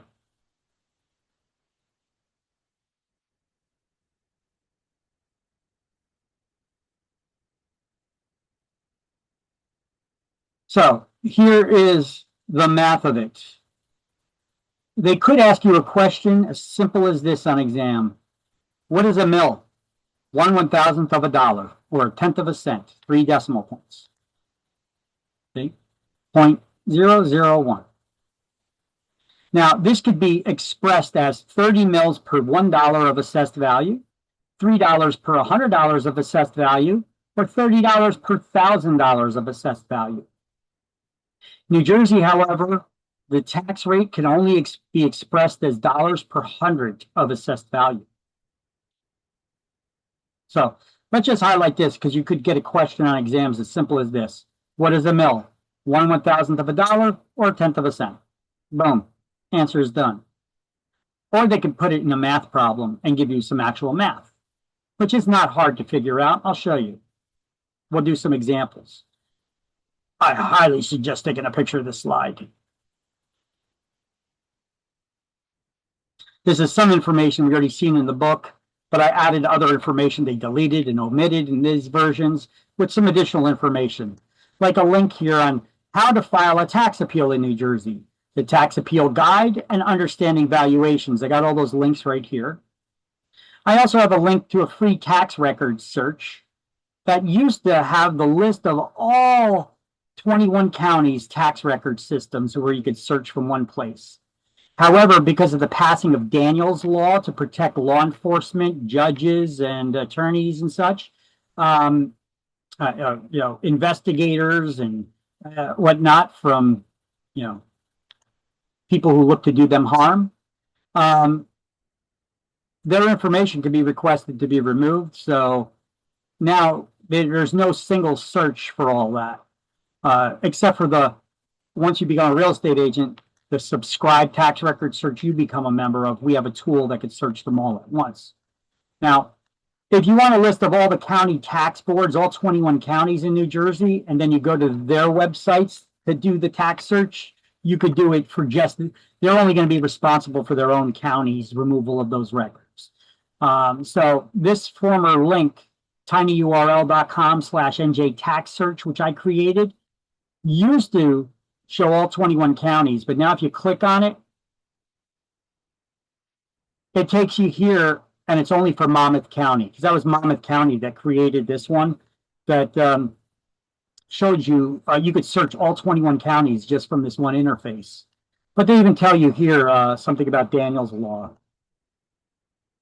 Somewhere in here. I don't know, somewhere inside here, they talk about Daniels Law. But anyway, so here you could just do a search of Monmouth County and all the municipalities in Monmouth County. However, you're going to see that the tax records search for other counties Looks exactly the same. This is the same tool. It's just that they're not combining them anymore. If we go to the all county tax boards, we click on that.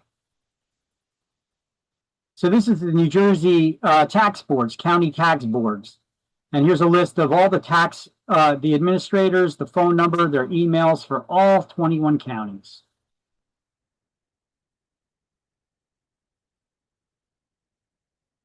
And you can do a tax record search from here. Look, here, do a record search. Well, due to the enactment of Daniels Law effective January 1st, 2023, this website no longer provides access to the tax lists. Yeah, because they don't want to be held liable for any radicals that are out there that are looking up people's addresses and posting them for Supreme Court justices or other judges or police or investigators or undercover gang officers or ICE agents or what have you, anybody in law enforcement that could then be attacked. So this just shows you can't do that anymore because of that. So you need to go to each county. Like if I click on Union County, that's where I live. It takes you to the Union County Tax Board. Filing a online tax appeal, they make it easy. And New Jersey Taxpayers Bill of Rights. If you go up here somewhere, I think you could search. There you go. Assessment record search. Ah, look at that. Looks exactly the same as the other one, doesn't it? Maybe I'll put together a web page that has all those links directly to the searches on one page. Maybe I could do that for you. And it has a list of all the municipalities in Union County. You could put in a property location, owner's names, lot and block number to search. Here's a little tip. Put as little information as possible. Even if you put the address of a property there, and it's like drive, street, you know, the name of the street, plus street, road, terrace, drive, circle, whatever the abbreviation may be. If you don't put it exactly in as it is in the tax records, it's not going to come up with anything. It's not a very smart search system. So just put like the name of the road. Like if it's going to be Main Street, you could put Main. Let's see, in I don't know what town. Let's leave it at Union. There must be a Main Street in Union. Every town got a Main Street, right? Let's click on it. Well, apparently they don't. What other town may have a Main Street? Does Rahway have a Main Street? Yes, they do. Rahway got Main Street. So why are we coming up with Ridge Road, Colonia Boulevard? That's so weird. See, these records are not very intuitive. You got to be pretty much on the money with the tax searches, or you can look up people's particular names and you could come up. Look, let me pull up mine. I live in Linden, and let's pull up a location. Deerfield. Deerfield. It's around the corner from me.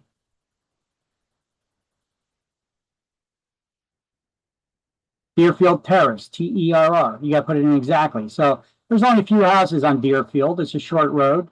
And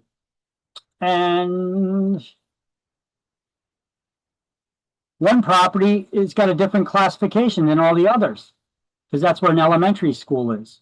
See, Board of Education, Linden, 15A. Okay. But all the other ones, these are individual properties. You can look up a property clicking on the tax record. Pulls up additional information like this. The last sale date,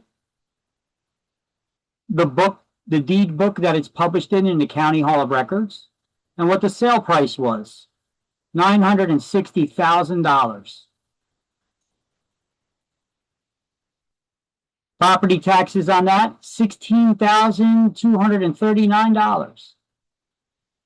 Property size, 60 by 114 feet. Property owner's address is the same as the property address. See, if they didn't match, you know it's a non-owner occupant.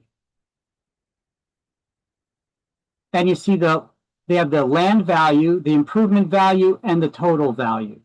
So the land value, the improvement value, and the total value. Here you could find the ratio. Look, they have the ratio published here. Look, in 2013, they assessed it at 99.1%, almost 100% of the market value. Now that's gone down. Now they're only assessing it at 21.41% of the value, as the value went up and they tore down that house and built a new one.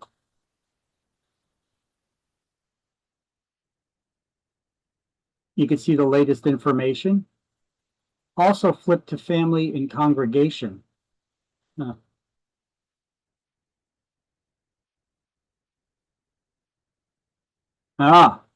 So they're getting additional tax breaks, some kind of religious tax break.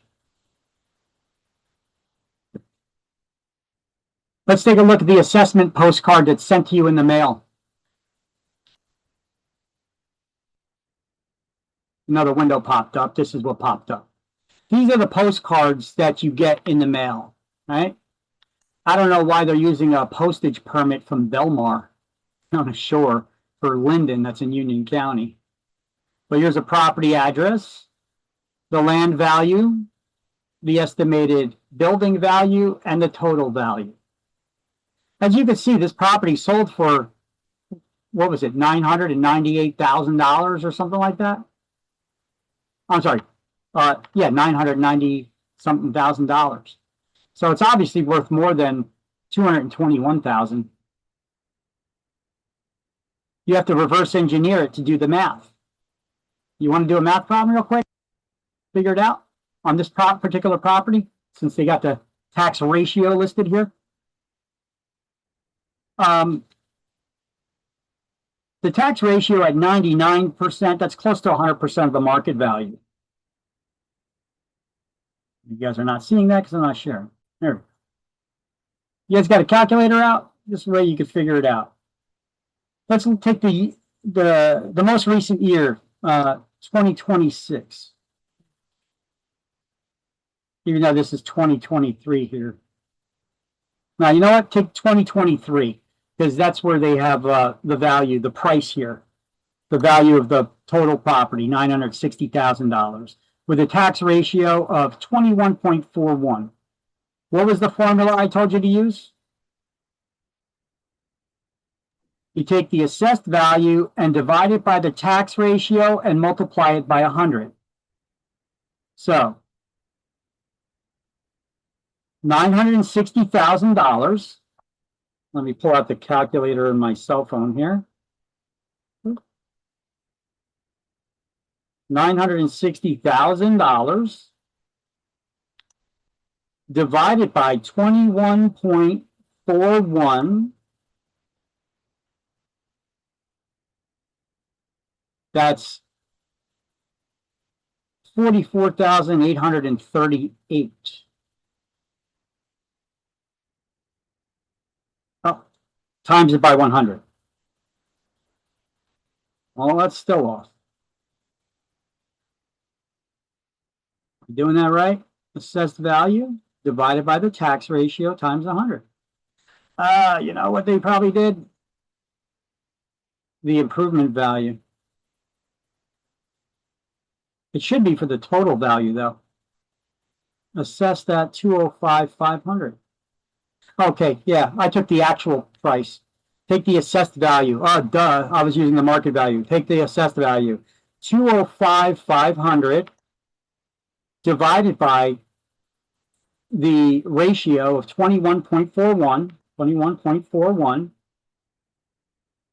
That's 9,598. And then times it by 100. That's $959,831. You round it to $960,000. That's how they come up with that. That's how you reverse engineer the assessed value that the tax man uses.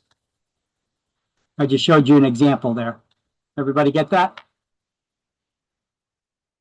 Assessed value divided by the tax ratio times it by 100. Got it. Right? Now, they don't have the tax rate listed anywhere here, but they do have the tax amount. If they had the tax rate listed, we could also do that math problem, but they don't have it listed. And they didn't obviously put it on the postcard now either. This is that postcard they send you in the mail. They used to put the tax rate and ratio on them, but no more. You guys know what the, is this a lot of property tax?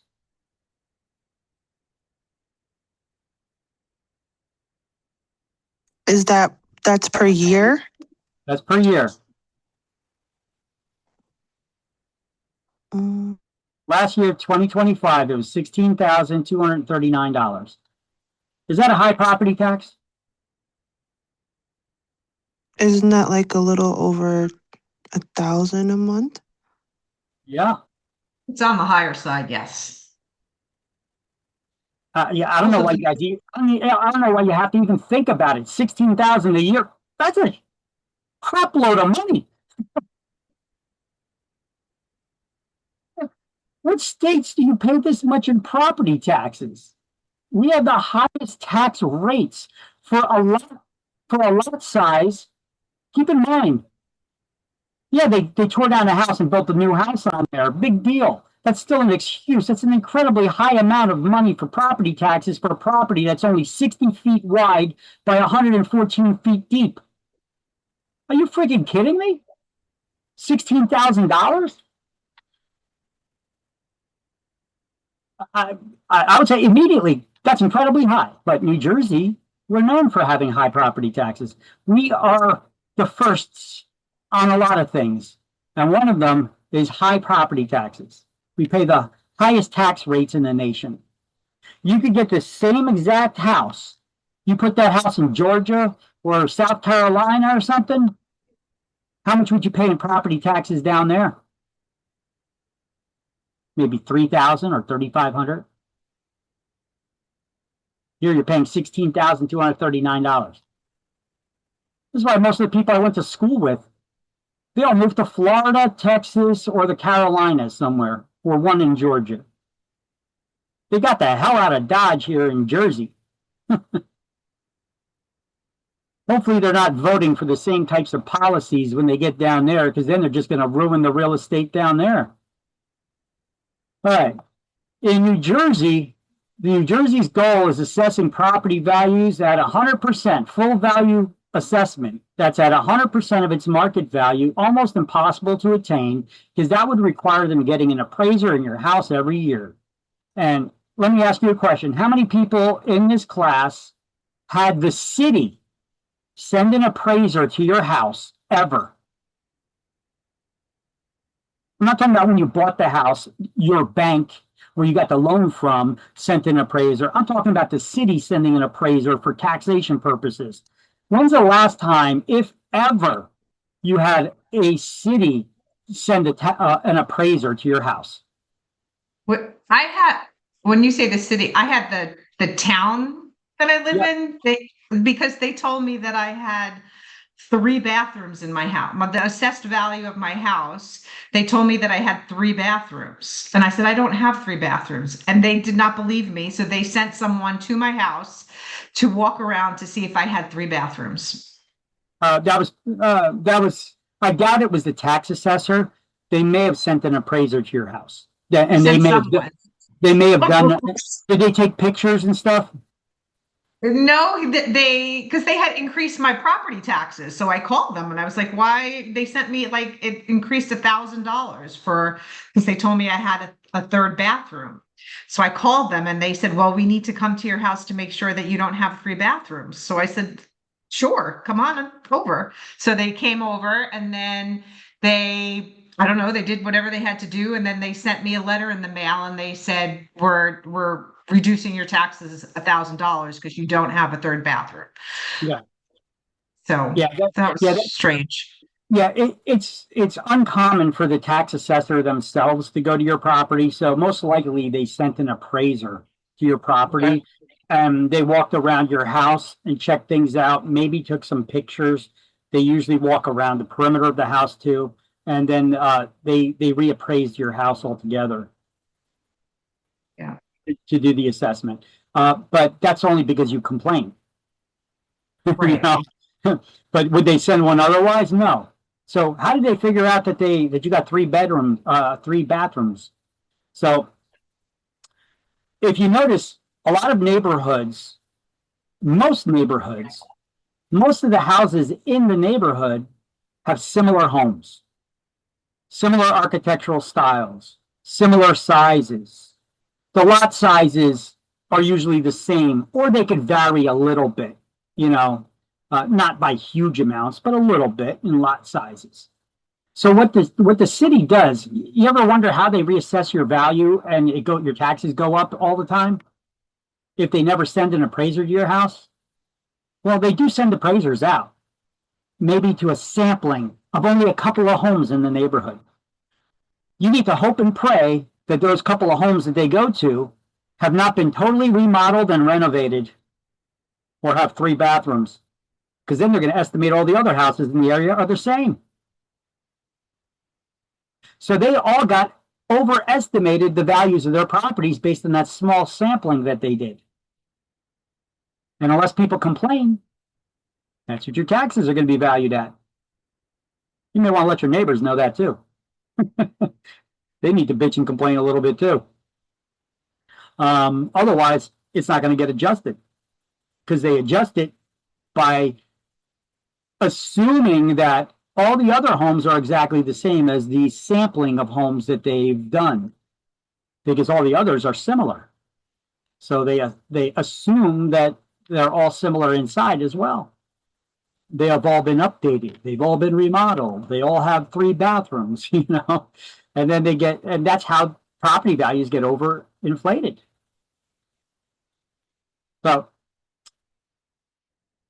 after they estimated the value of your property, re-estimated, you know that they froze the value of your property for the next 3 years. They can't reevaluate it for 3 more years. Now your taxes could still go up because they could raise the tax rates, but the valuation on your property didn't go up. They only did that last year. So for the next 2 more years, you're saying? Yep. They can't reassess the value of your property for 3 years. So the value of your property is going to be frozen at that for the next 3 years. Now, tax rates can go up and still increase your taxes, but the value that they're basing the tax rate on is frozen for 3 years. So hopefully after 3 years, they don't jack up the value on it, because then your taxes are going to go to get caught up with that new higher tax rate if they raise the tax rate. Yeah, okay. Well, my taxes are outrageous already, so. Welcome to New Jersey. Now go home. That's our state motto, at least my version of it. I used to have a shirt like that I had made up. It said, "Welcome to New Jersey. Now go home." Oh, man.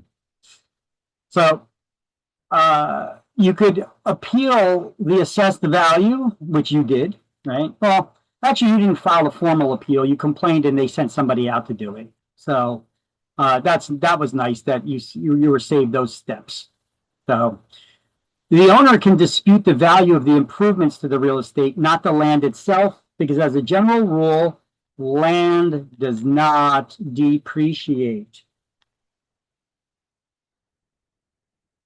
And the rateable is a taxable property, and an assessment roll is a list of all the ratables in the municipality. You see how I put all of these notes and definitions and terms all on one slide, as well as the formulas? Not all the formulas, but the one to re-engineer the assessed value, reverse engineer the assessed value. Anyway.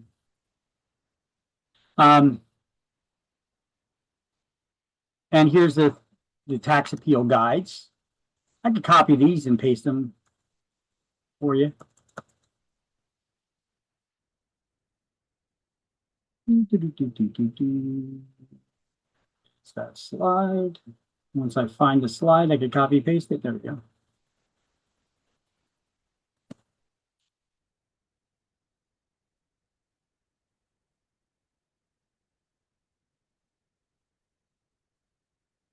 Keep in mind, once again, all these links that I'm sending you and copying and pasting from the slideshow, they are in that class links Word document, class links and notes Word document. So,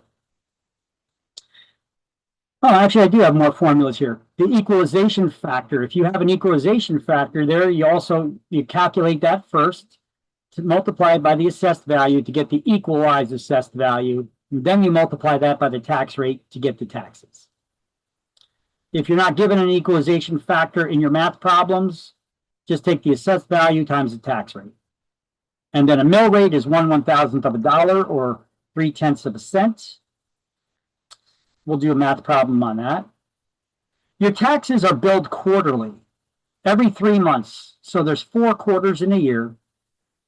Even though your taxes become a lien on your property January 1st for the coming year, you don't have to pay them in full at the beginning. You get taxed quarterly. You got to pay it quarterly. But by December 31st, at the end of the year, if you still did not pay your taxes in full, you'll start getting late notices that you may start to get late fees and penalties and legal charges and possible legal consequences coming if you don't pay your taxes in full. If you don't pay your taxes in full by 6 months after the end of a year, your tax assessor is required to schedule a tax foreclosure auction. Investors will go to this tax foreclosure auction. What do they bid on at that tax foreclosure auction? They have to pay the full amount. Any investor that goes to that tax auction must pay the full outstanding amount. Okay, they must pay the full outstanding amount of taxes. So what are they bidding on at the auction? They're bidding on the interest rate they're going to charge the homeowner to pay them back. The interest rate starts at 18% and goes down. Whoever bids lowest on the interest rate they're going to charge the homeowner to pay them back wins the auction. So you have to pay the full amount of what is owed in property taxes at that auction, because the municipality just wants to get their taxes, the tax money. They don't want your house, they want the tax money. Investors go there, say, oh, they bid. Oh, let me pay their taxes, please, let me pay their taxes. So as an incentive, if you're the only one that bids, you get it at 18%. So you charge the homeowner 18% interest on the money you paid for their taxes. And they have, if you're a private investor, they got 2 years to pay you back, plus 18%, plus any filing or legal fees that you may have incurred. If they don't pay you back in full within 2 years, you can foreclose on them as if you are the municipality foreclosing due to non-payment of taxes. So even if they have a first mortgage outstanding on the house, who comes first in the tax repayment order? Taxes. Taxes, right? Or the lien repayment order. Taxes. 2 things certain in life, death and taxes. So you paid the taxes, so you could foreclose on them as if you were the municipality for non-payment of taxes for the last 2 years. And then you get that property free and clear. Tax auctions wipe out all other liens on a property, including a first mortgage loan. So if they had a couple $100,000 still owed to their lender, their lender, if they find out about the tax auction, may step in and pay you back all your money plus interest.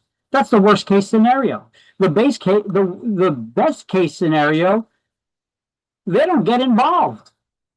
And you foreclose on the property owner, and you get that property free and clear in just what you paid in their property taxes.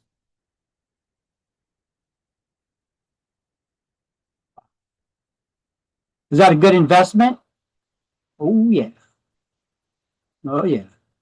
Look, even if they had an oil tank on the property that was leaking oil and contaminating the soil, unless it was a horrible, horrible, bad contamination, if it was just a little leak, it's no big deal. you could still probably sell the property to these remediation companies that do the remediation thing, and they'll still give you a pretty penny for it and do the cleanup themselves and make money off of it. So you could probably still sell it for a couple $100,000. You know, not bad. How much money did you pay in their outstanding taxes? You know, in the grand scheme, you're making a lot of money. You're making a killing on there versus people who fix houses and flip them and stuff.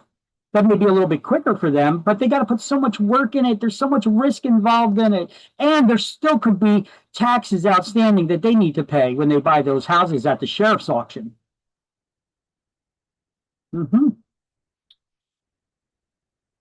So how does one get involved in these tax foreclosure auctions you're probably thinking about now, huh?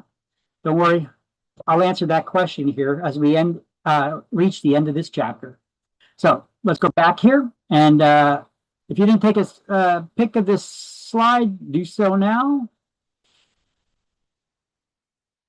And I'll change the slide in 3, 2, 1. So let's look at these math problems. A couple years ago, not that long ago, this is one of my neighbors in my neighborhood here. I looked up their tax record. The assessed value is $133,000. Okay. The mill rate was $23.01 per $1,000 of value. So how much would the property taxes be on this property? Well, if it's per $1,000 of value and it's assessed at 133,000, how many thousands are 133,000? 133. Multiply that by the mill rate, and the tax is $3,060.33, or that's how much they would raise it by if they're trying to raise money. Pretty straightforward, simple way to figure out, right? Nothing too complicated with this math problem. Let's do a couple more. Here's the way to reverse engineer the tax ratio. Here's a math problem that already is figured out for you. You take the assessed value divided by the tax ratio, multiply it by 100 to get the market value the tax assessor used on your property. So if you have an assessed value of $33,000 with a tax ratio of 40.37%, or it's not percent, sorry, it's a whole number, 40.37, you divide it by 133,000 and you get $3,294.52. Times it by 100, the market value they estimated was $329,000. This was just a couple years ago. This is how much real estate inflated in my neighborhood. I showed you a guy in the back on the back street to my property. They bought the property for over $900,000. Look, the guy across the street from me, his property burned down. At least not to the ground, but it had a huge fire and was major destruction to it. A person bought it all cash for $600,000.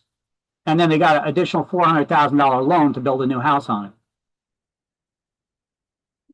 it. This is what's happening in my neighborhood. All right, here's a question for you guys. Let's see if you guys can calculate it. You got a calculator there? Your cell phones usually have a calculator?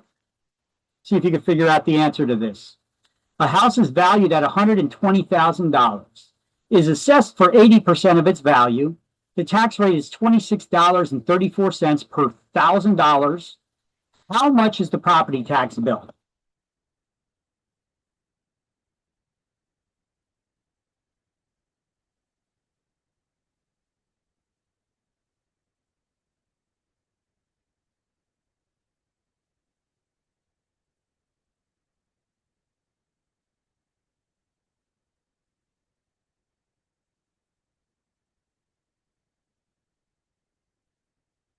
If you get it, just say I got it, and then I'll start, and then I'll reveal it, and then we could go over it and see if you got it right. Or you could shout out the number on this one. I don't care for this one.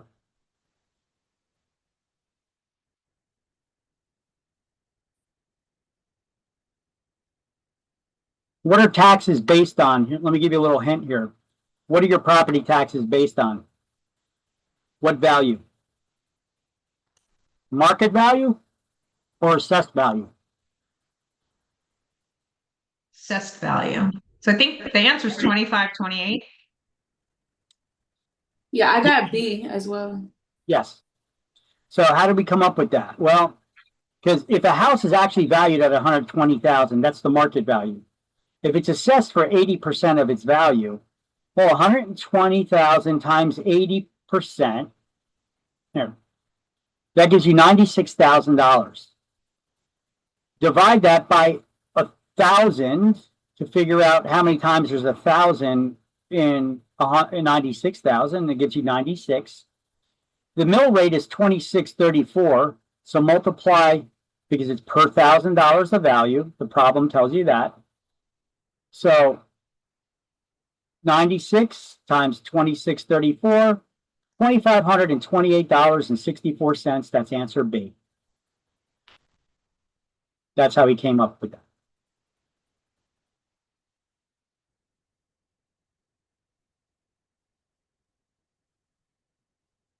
That's question number 5 at the end of this chapter.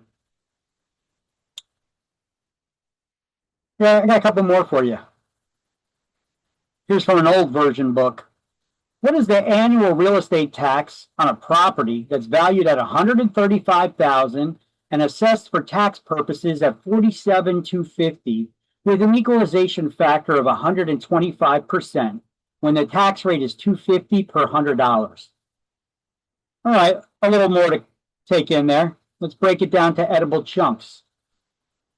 What is it trying to figure out? What's the question asking of us? The tax percentage, the annual tax rate. Well, the tax amount. The tax amount? Okay. Yeah. What is the annual real estate tax? Now, if the property is valued at $135,000, what value do we use to calculate taxes? Market value or assessed value? Assessed value. So the assessed value is $47,250. So do we even need the $135,000? No, it's just an extra number they gave us there to throw it in there for people who don't know how to figure it out. That just randomly type numbers into the calculator to see if it answers, if it matches up with any multiple choice options on the exam. So, but it said it has an equalization factor of 125%. Remember, I told you, if it mentions an equalization factor, you need to calculate that first. So, what do we do? 47,250 times 1.25, or 125, and then hit the percent button, which will then convert it automatically to 1.25 for you. So it'll give you a higher value. So 47,250 is the assessed value. Times it by 125%, the equalization factor, and you get 59,062.50 as the equalized value.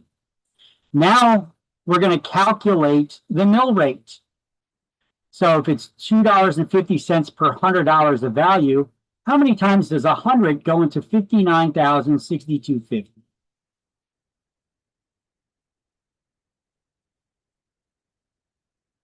$590.63. And if the tax rate is $2.50, you just multiply it by that. And you get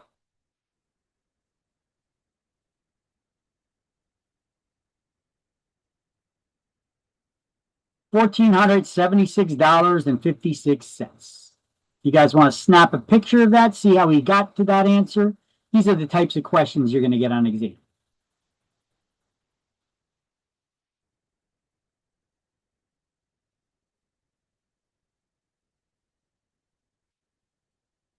Let me throw out the after lunch attendance poll here.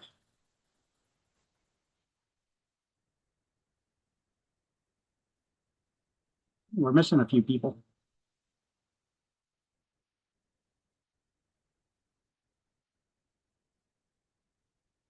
All right, come on, guys. Answer the attendance poll. It's on screen there.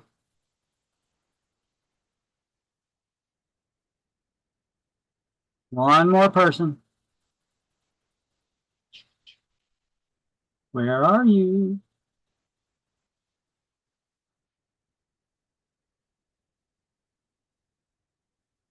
Hello? Is everybody seeing the poll? Is anybody having trouble not seeing the poll?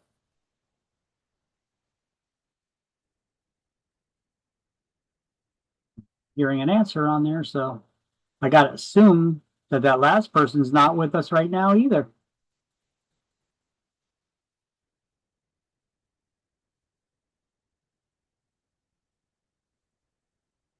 I'll end the poll.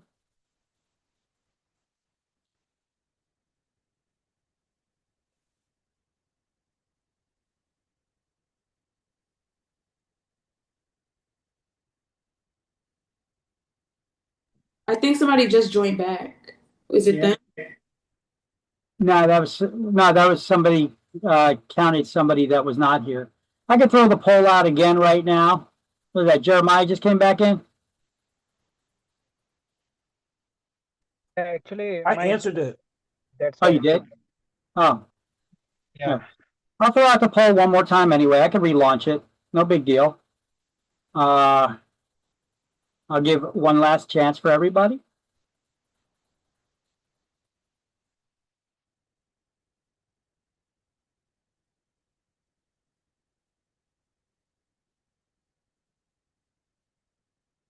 Come on. There we go. All right. So if anybody wants to snap a screenshot of that, do so. We're going to go. We'll have more math problems available here too.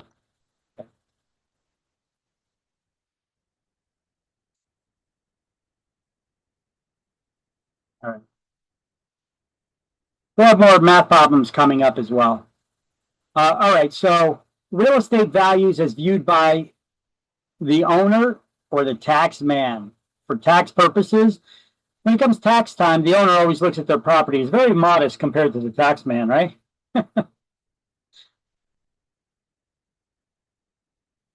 So I told you taxes become a lien on your property is January 1st. And December 31st rolls around, you still didn't pay your taxes. You're now going to start facing late fees and penalties and possible legal consequences. So a tax sale 6 months after the end of the year, the taxing body can revert to a tax foreclosure, where I said investors will be invited to attend this tax auction, and bidders have to pay the full outstanding amount of the property taxes owed. So what are they bidding on at the auction? The interest rate they're going to charge the homeowner to pay them back. It starts at 18% and bids down. So if there's more than one person that wants to pay your property taxes, one person bids, they get it at 18%. Another person bids, well, they could bid it in lower increments. Depending on the municipality, they may have rules on what those increments can be. 0.5%, full percent, or what have you. Until whoever bids the lowest. And if you bid all the way down to 0%, oh, you ain't getting nothing out of that. You're getting your property tied up. You better hope that they don't pay the taxes back, because that's the only way you'll make money off of this now. Especially if you start having to pay a premium. Because if both investors bidding on the same property bid down to 0%, now you start paying a premium. That's additional money other than the taxes. And if you win that auction and the property owner doesn't pay you back, you don't get that premium money back. So you better hope that you get that property and it's worth it if you start paying a premium. Now, the purchaser at a tax sale receives a tax sale certificate, which says on it who won the auction, when they won it, how much they paid, and what the interest rate was. But they're not entitled to occupy or use the property. You don't receive the title to the property at the auction. You only get a tax sale certificate. And that property owner has 2 years redemption period to pay you back. Now, if the municipality purchases the certificate and pays the taxes, the delinquent homeowner only has 6 months to pay the money back to redeem their property. If the certificate's bought by a private party, the redemption period's 2 years. Now, the homeowner trying to regain the property must pay reasonable legal costs and interest on the overdue taxes. After the redemption period is passed without the owners redeeming the property, the holder of the certificate may obtain clear title. You could get the ownership of that property free and clear, wiping out any other liens that are on that property, including a first mortgage lien that's still outstanding on the property. Could have a loan for a couple $100,000 still on it. Well, if you win it due to non-payment of taxes, taxes come first in the lien repayment order, you wipe out all other liens in a tax foreclosure auction, at least in the types of tax foreclosure auctions that happen in New Jersey. Different states have different types of tax auctions. They don't work the same everywhere, so let me caution you on that. But this is the way it works in New Jersey. So by the legal process of foreclosure, anytime within 20 years. And if the municipality forecloses on the tax sale certificate, it's through the process of a judicial foreclosure held before a court. And the court action is called an in rem proceeding. Let's underline that, in rem. What do we call the special court proceeding reserved only for municipalities to foreclose due to non-payment of taxes? In rem. What's the redemption periods for investors who buy at tax auctions? For property owners, rather, when their property is sold at a tax auction? The private investors?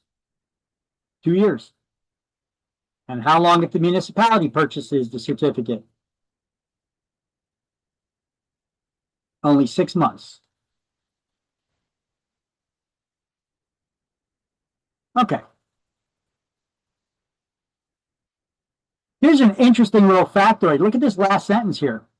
Do you know if you're foreclosed on due to non-payment of your property taxes, it does not affect your credit score? If you get foreclosed on due to non-payment of your mortgage loan, that destroys your credit. But for non-payment of property taxes, they don't report it to credit reporting agencies. Doesn't affect you. All right. Anybody interested in possibly getting involved in tax auctions, maybe? You want a little more info about it? Yes, please. Yes, please. I was waiting for that one. Yeah. Okay, here we go. Well, here's my notes on it. Once again, I took the notes from the previous page and some additional stuff, and I broke that down, giving you the instructions about the 18% and getting a tax auction and all that. And then I have a link all the way down at the bottom here. RealAuction.com. RealAuction.com is actually a software company. They are a software company that helps municipalities manage taxes and tax liens and the auctions. So, find that link. When you get this link, I'll share it with you.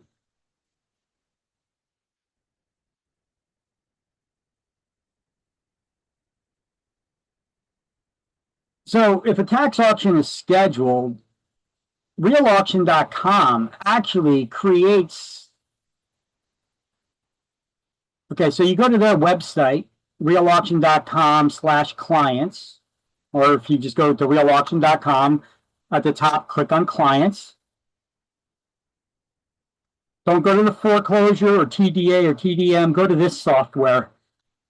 These are all different software products that they created and sell. Go to this one, Real Tax Lien. And then go to the filters and select New Jersey from the drop down. And you could put in the name of the municipality, or you could just leave it blank and hit submit. And it'll show you all the municipalities in New Jersey that use their software to conduct their tax auctions. Here they're showing you 274. But we know New Jersey has 564 municipalities.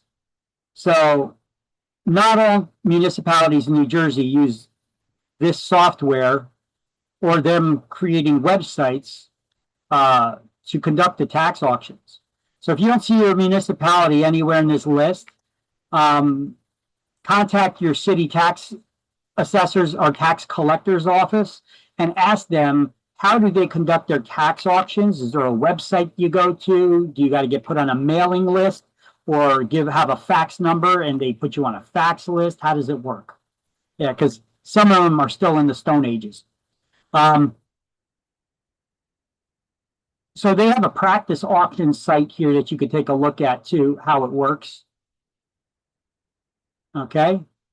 And so practice tax auction website. So you could see the bidding rules, what the results are, the tax certificate process for that particular municipality.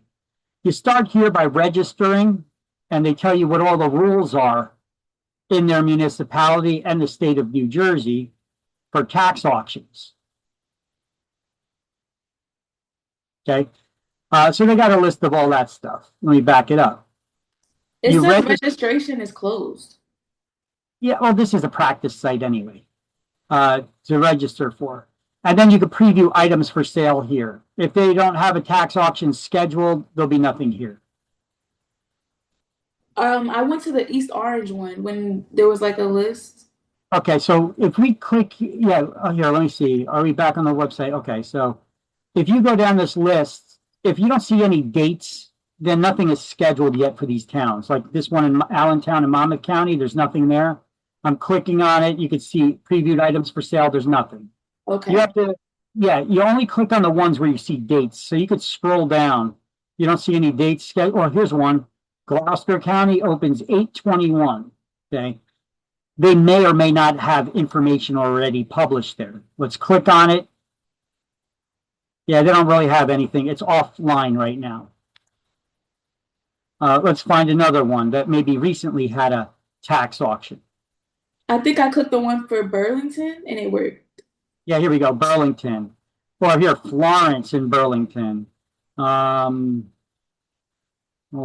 let's see some others. I know my town recently had one. Here's Lincoln Park. No, can we look at some of the list of the liens and see like? Yep. Yeah, I'll show you some. I'm looking for one in particular, but okay. Let's look at this one that recently, well, that's going to come up in Manasquan. I don't know if they have anything in there though. Let's click on preview items for sale. Yep, they have things listed. So Manasquan, there you go. Mm-hmm. Let's take a look. Look at the face amount. You see the charge type and the face amount. WS, what does that mean? It could mean water, sewage. If your municipality's water and sewage charge is through the municipality, it'll be included in the tax auctions. You could actually get foreclosed on due to non-payment of your water bill or your sewer bill. Or S could also mean sanitation. T would be your property taxes.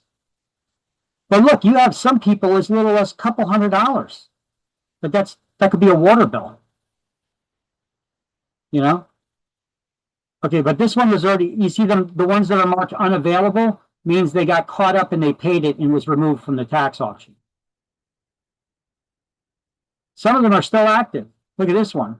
Taxes, water, and sewer have not been paid, $4,191.50.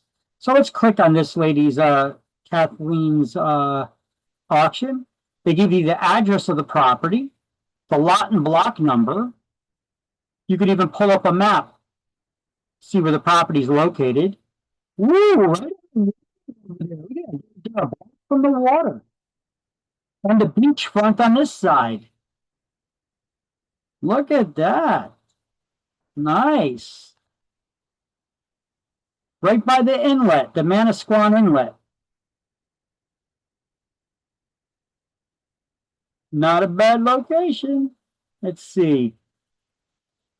Total charges are for property taxes, cost of sale, water, and sewer bill for a grand total of $4,191.50. There is no certificate history, so there was no previous tax auctions on it. All right, so you go to this auction, you need to have $4,191.50 to pay. And you're just bidding on the interest rate you're charging the homeowner to pay you back. They got 2 years to pay you back. If they don't pay you back in 2 years, you could get This rather large-looking home, one block from the Jersey Shore, from Manasquan Inlet,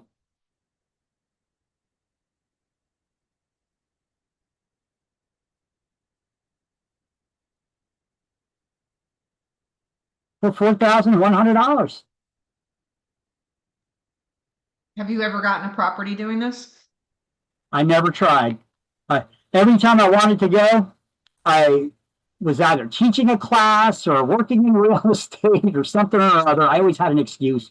The thing is, you have to put that money down. You got to send a certified check to the tax assessor before the auction, and then you bid. I was going to attend the last one in Linden, but once again, I had a class. I want to do it. I have sold properties for people who got properties by auction like this, and they made a killing. The last guy I sold one for was quite a few years ago already. It was a property in Hillside on Route 22. It's a 4-family house with 3 bedrooms and 1 bath for for each of the 4 units. His property taxes were only $7,500 a year. And his outstanding amount was $15,000. So he didn't pay taxes for 2 years. So let's just say the investor paid $15,000 for 2 years of property taxes. Let's say he overpaid his attorney $5,000 to do the foreclosure for him. How much money is he in? $20,000? $20,000, yep. I sold that property for $490,000. I charge him 6% commission. Didn't blink an eye. It's like, sure, just sell it quick. Sold it for full price, $490,000. Got paid my 6%. Let's see. How much profit did he walk away with? $490,000 minus 6% commission that he paid me, minus $20,000 that he put into it. He walked away with a cool $440,600 profit. Very nice. Not too shabby for having your money tied up for 2 years. When you're doing something like this, do you, I know somebody that did it, and they did it under, they set up an LLC, like they didn't do it with their personal name. Because they're buying a property under the name of an LLC. Yeah, you don't need to do that, but you could if you want. Doesn't matter.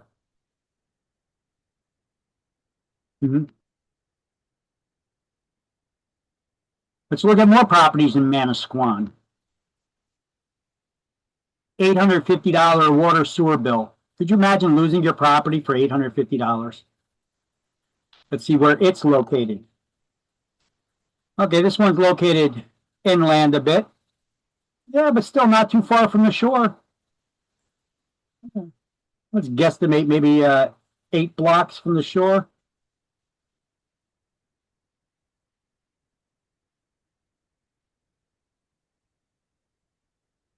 Take the street level look at that.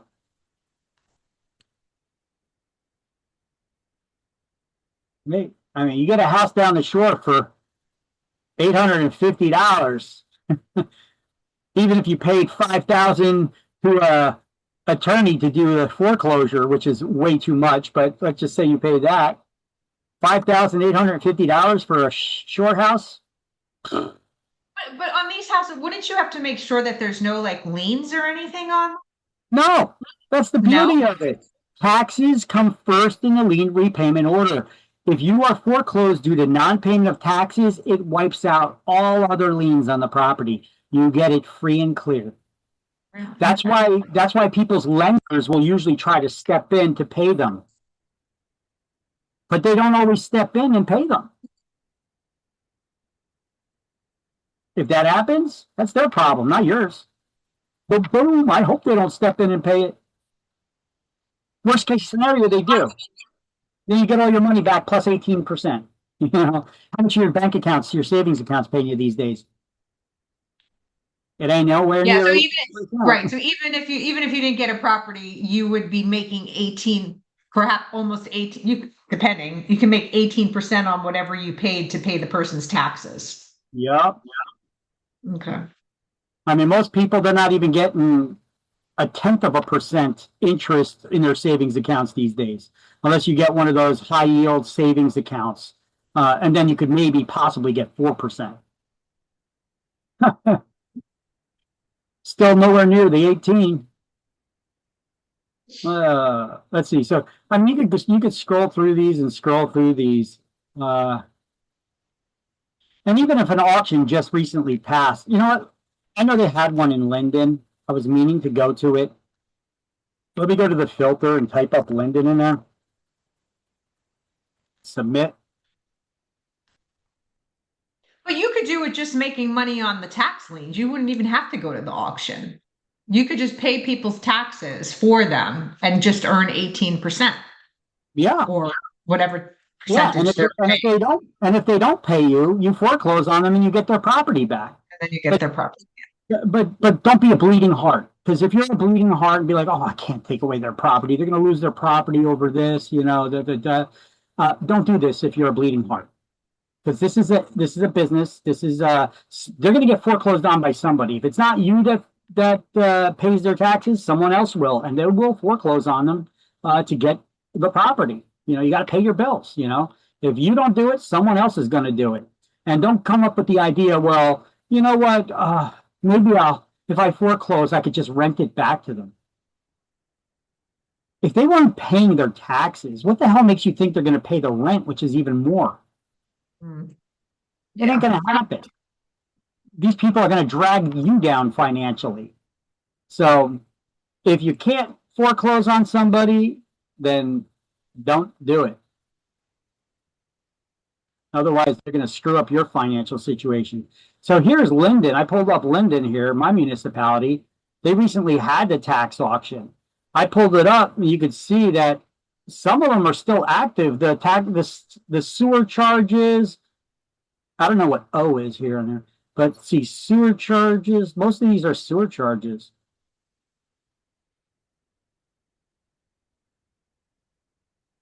Here's some for taxes they were paid. This one was not. Let me click on that. 860 something, 76 bucks. Pull up the map. Cranford Ave. Union Street, Linden Housing Authority. Morningside.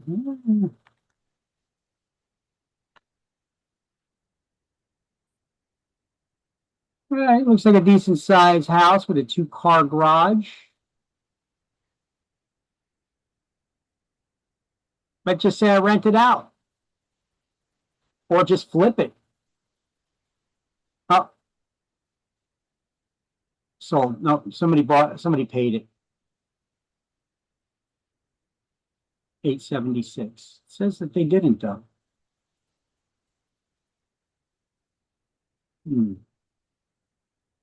There's another one. Another one for a couple $100. Let's see, taxes. Taxes. You really want the one with non-payment taxes, like this one, $10,000, almost $11,000. Here's one, $9,000. Same person owns both these properties. Ooh. They're more likely not to pay it back. They got several properties they're not paying the taxes on. Let me click on that, take a look. Sherman, that one's on Sherman, and where's this one? Also on Sherman. 8 Sherman and 2 Sherman. Okay. Pull it up. Okay, this is across the street from the trains, Pennsylvania Avenue. Ooh, that's the back road. That's a commercial property. That's a commercial warehouse. Uh-oh. Someone's business in trouble. And the property right next door to it. So they own both of these properties. They own all of this.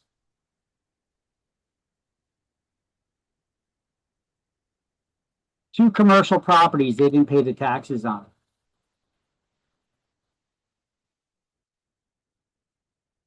Total charges, just the taxes.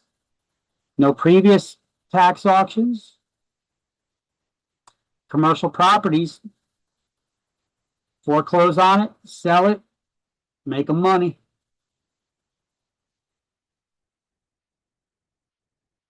Making money. Ooh, St. George Avenue. Ah, somebody paid it though. Wonder what that one was. 238 East St. George Ave LLC. What's the cost to foreclose on them? You just have to pay your attorney. Yeah, you pay an attorney to do it unless you know how to do it. You know, yeah, I just pay an attorney to do it. Here's another one, a person that owns 2 properties. Taxes and O. Oh, good. Let's see what O means. Utilities of some sort. So property taxes, utilities, cost of sale.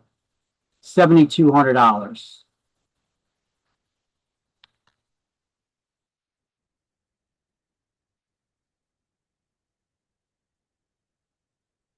What the heck is that?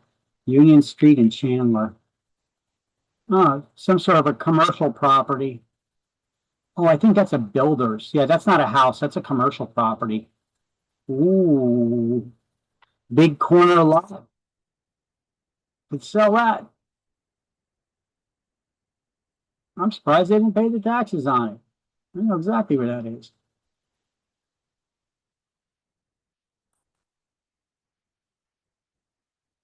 Maybe I should see if I could still step in and pay for those, because they still didn't pay them at an auction. Maybe you could go there and pay their taxes.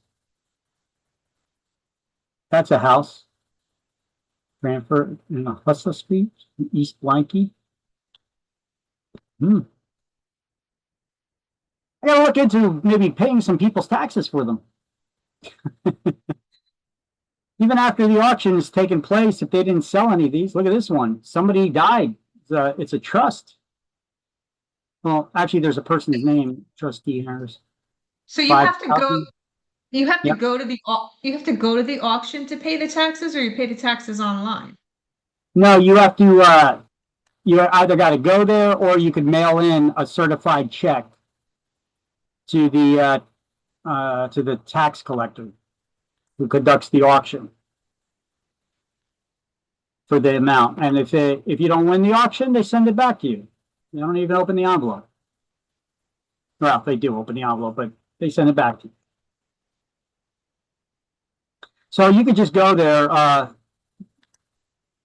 You could see the bidding rules for that particular municipality, what the tax certificate process is, general training, general information. Okay. Site documents, registration, my account, participation requirements. How do you participate in a sale? How does bidding work? Bulk bidding, post the auction. What do you do? Watch a video on YouTube. Oh, they got a video. Imagine making $453,000. I guess we got to skip this one. Hi, and welcome to our Real Tax Lien Training video series. This segment is going to cover the participation requirements. The county you intend on participating in is going to have a series of requirements for you to participate. Okay, that's from Real They Auction. include a deposit. That's a video from them. Okay, so here, I could share that with you guys. It's just a video from them giving you a walkthrough how it works from that's the software company showing you how it works to bid on those auctions. But you could go through those instructions there on the site. All right, enough time on that. If you have questions, you could ask, but I'm going to move forward. And we still have some more stuff to highlight here. We're almost done with this chapter. Let's finish it up. Both the federal government and New Jersey offer exclusions from capital gains taxes from the sale of your primary residence. So that's the profit on the sale of your primary residence. So whatever you bought it for, if it appreciated in value and now you sell it and you make money, you sell it for more than what you bought it for. Any profit that you make on that normally you have to pay taxes, income taxes on the profit of an investment, right? But if it's your primary residence you're living in, and you lived in it for 2 out of the last 5 years, both the state of New Jersey and the federal government give you a capital gains tax exclusion from the profit of the sale of that property. If you're married and you're filing your taxes jointly, you get up to a $500,000 capital gains tax exclusion for the profits of up to $500,000. If you're a single filer, you could be single or married but filing taxes separately, you get a capital gains tax exclusion of up to $250,000. But it has to have been your primary residence, and you need to have lived in it for 2 out of the last 5 years before the sale to take advantage of this.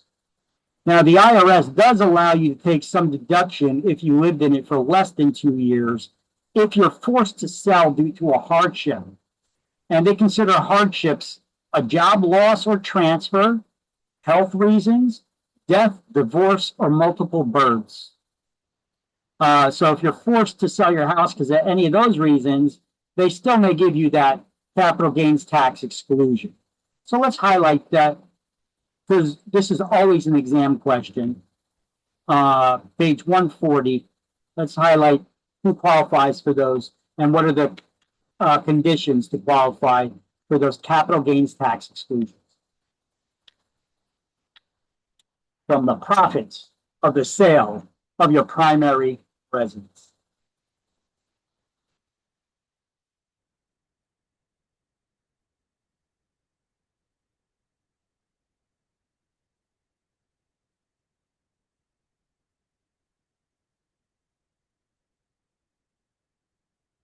Okay. This will always be on exams. I'll tell you right now, this is going to be an exam question. You need to know this. You need to know the amount and the conditions in order to qualify. You have to live in it for at least 2 out of the last 5 years.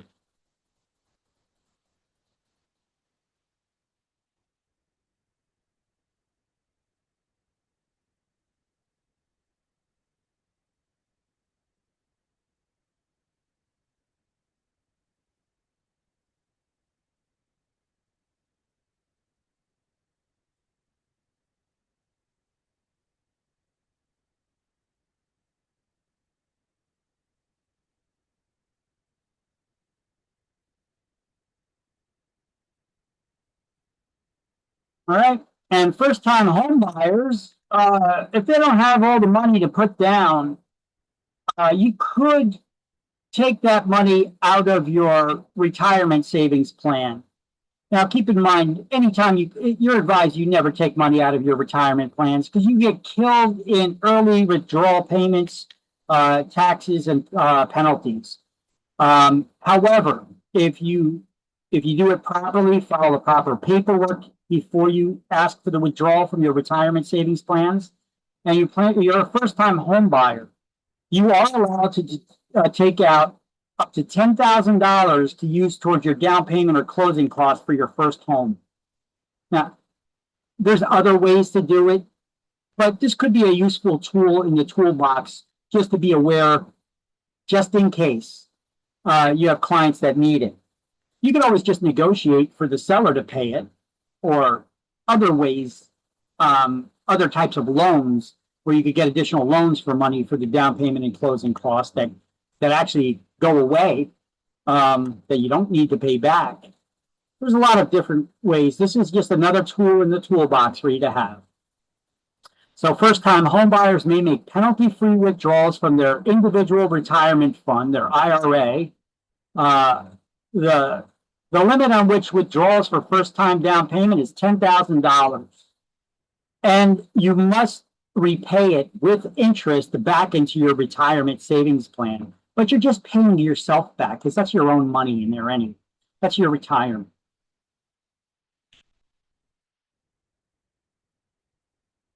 I don't suggest touching it, but it's a tool in the toolbox just in case for your clients. Okay, everybody got that on page 140?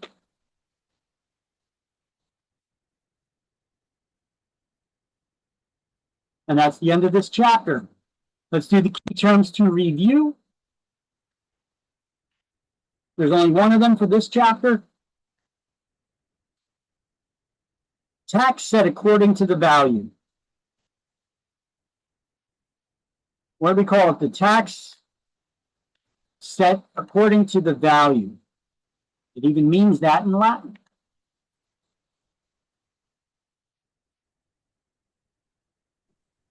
Ad valorem. Ad valorem tax. One is A, the ad valorem tax. Estimate based on the probable sales price.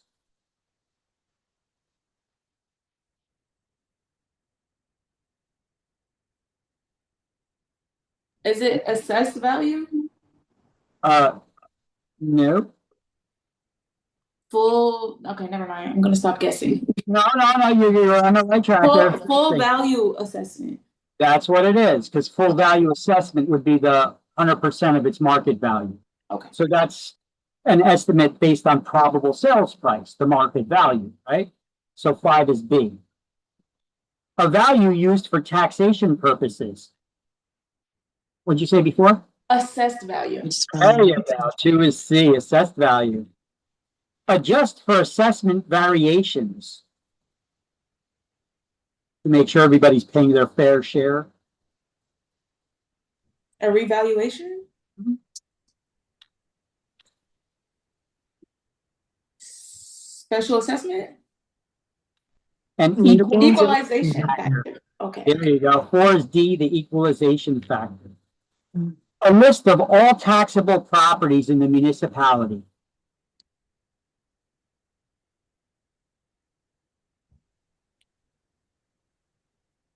Wait, which one are we on? A list of all taxable property. Assessment roll? An assessment roll. 3 is E. Time in which a foreclosed owner can regain their property. Redemption period. 8 is F, the redemption period. A collection of overdue taxes through public auction of property.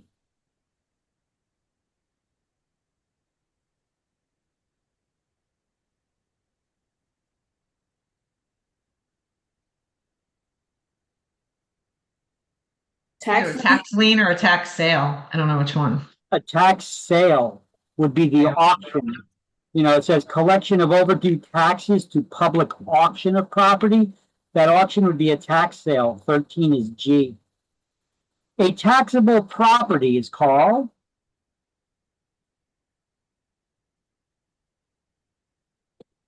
what do we call taxable property? Tax lien? No. Rateable? A rateable. A rateable is a taxable property. 7 is H. A reassessment of all the municipalities' ratables. And they send out appraisers into every property. What do we call that? Reevaluation? 9 is I. A revaluation. 9 is I. Tax only on property directly benefiting from an improvement. Special assessment. 10 is J, special assessment. 1/1000th of a dollar or a tenth of a cent. No. It's a mill. 6 is K. Municipality's financial claim against real property. Tax lien. Tax lien. 12 is L. Seizing of property for unpaid taxes. Tax foreclosure. Tax foreclosure. 11 is M. And that concludes chapter 8.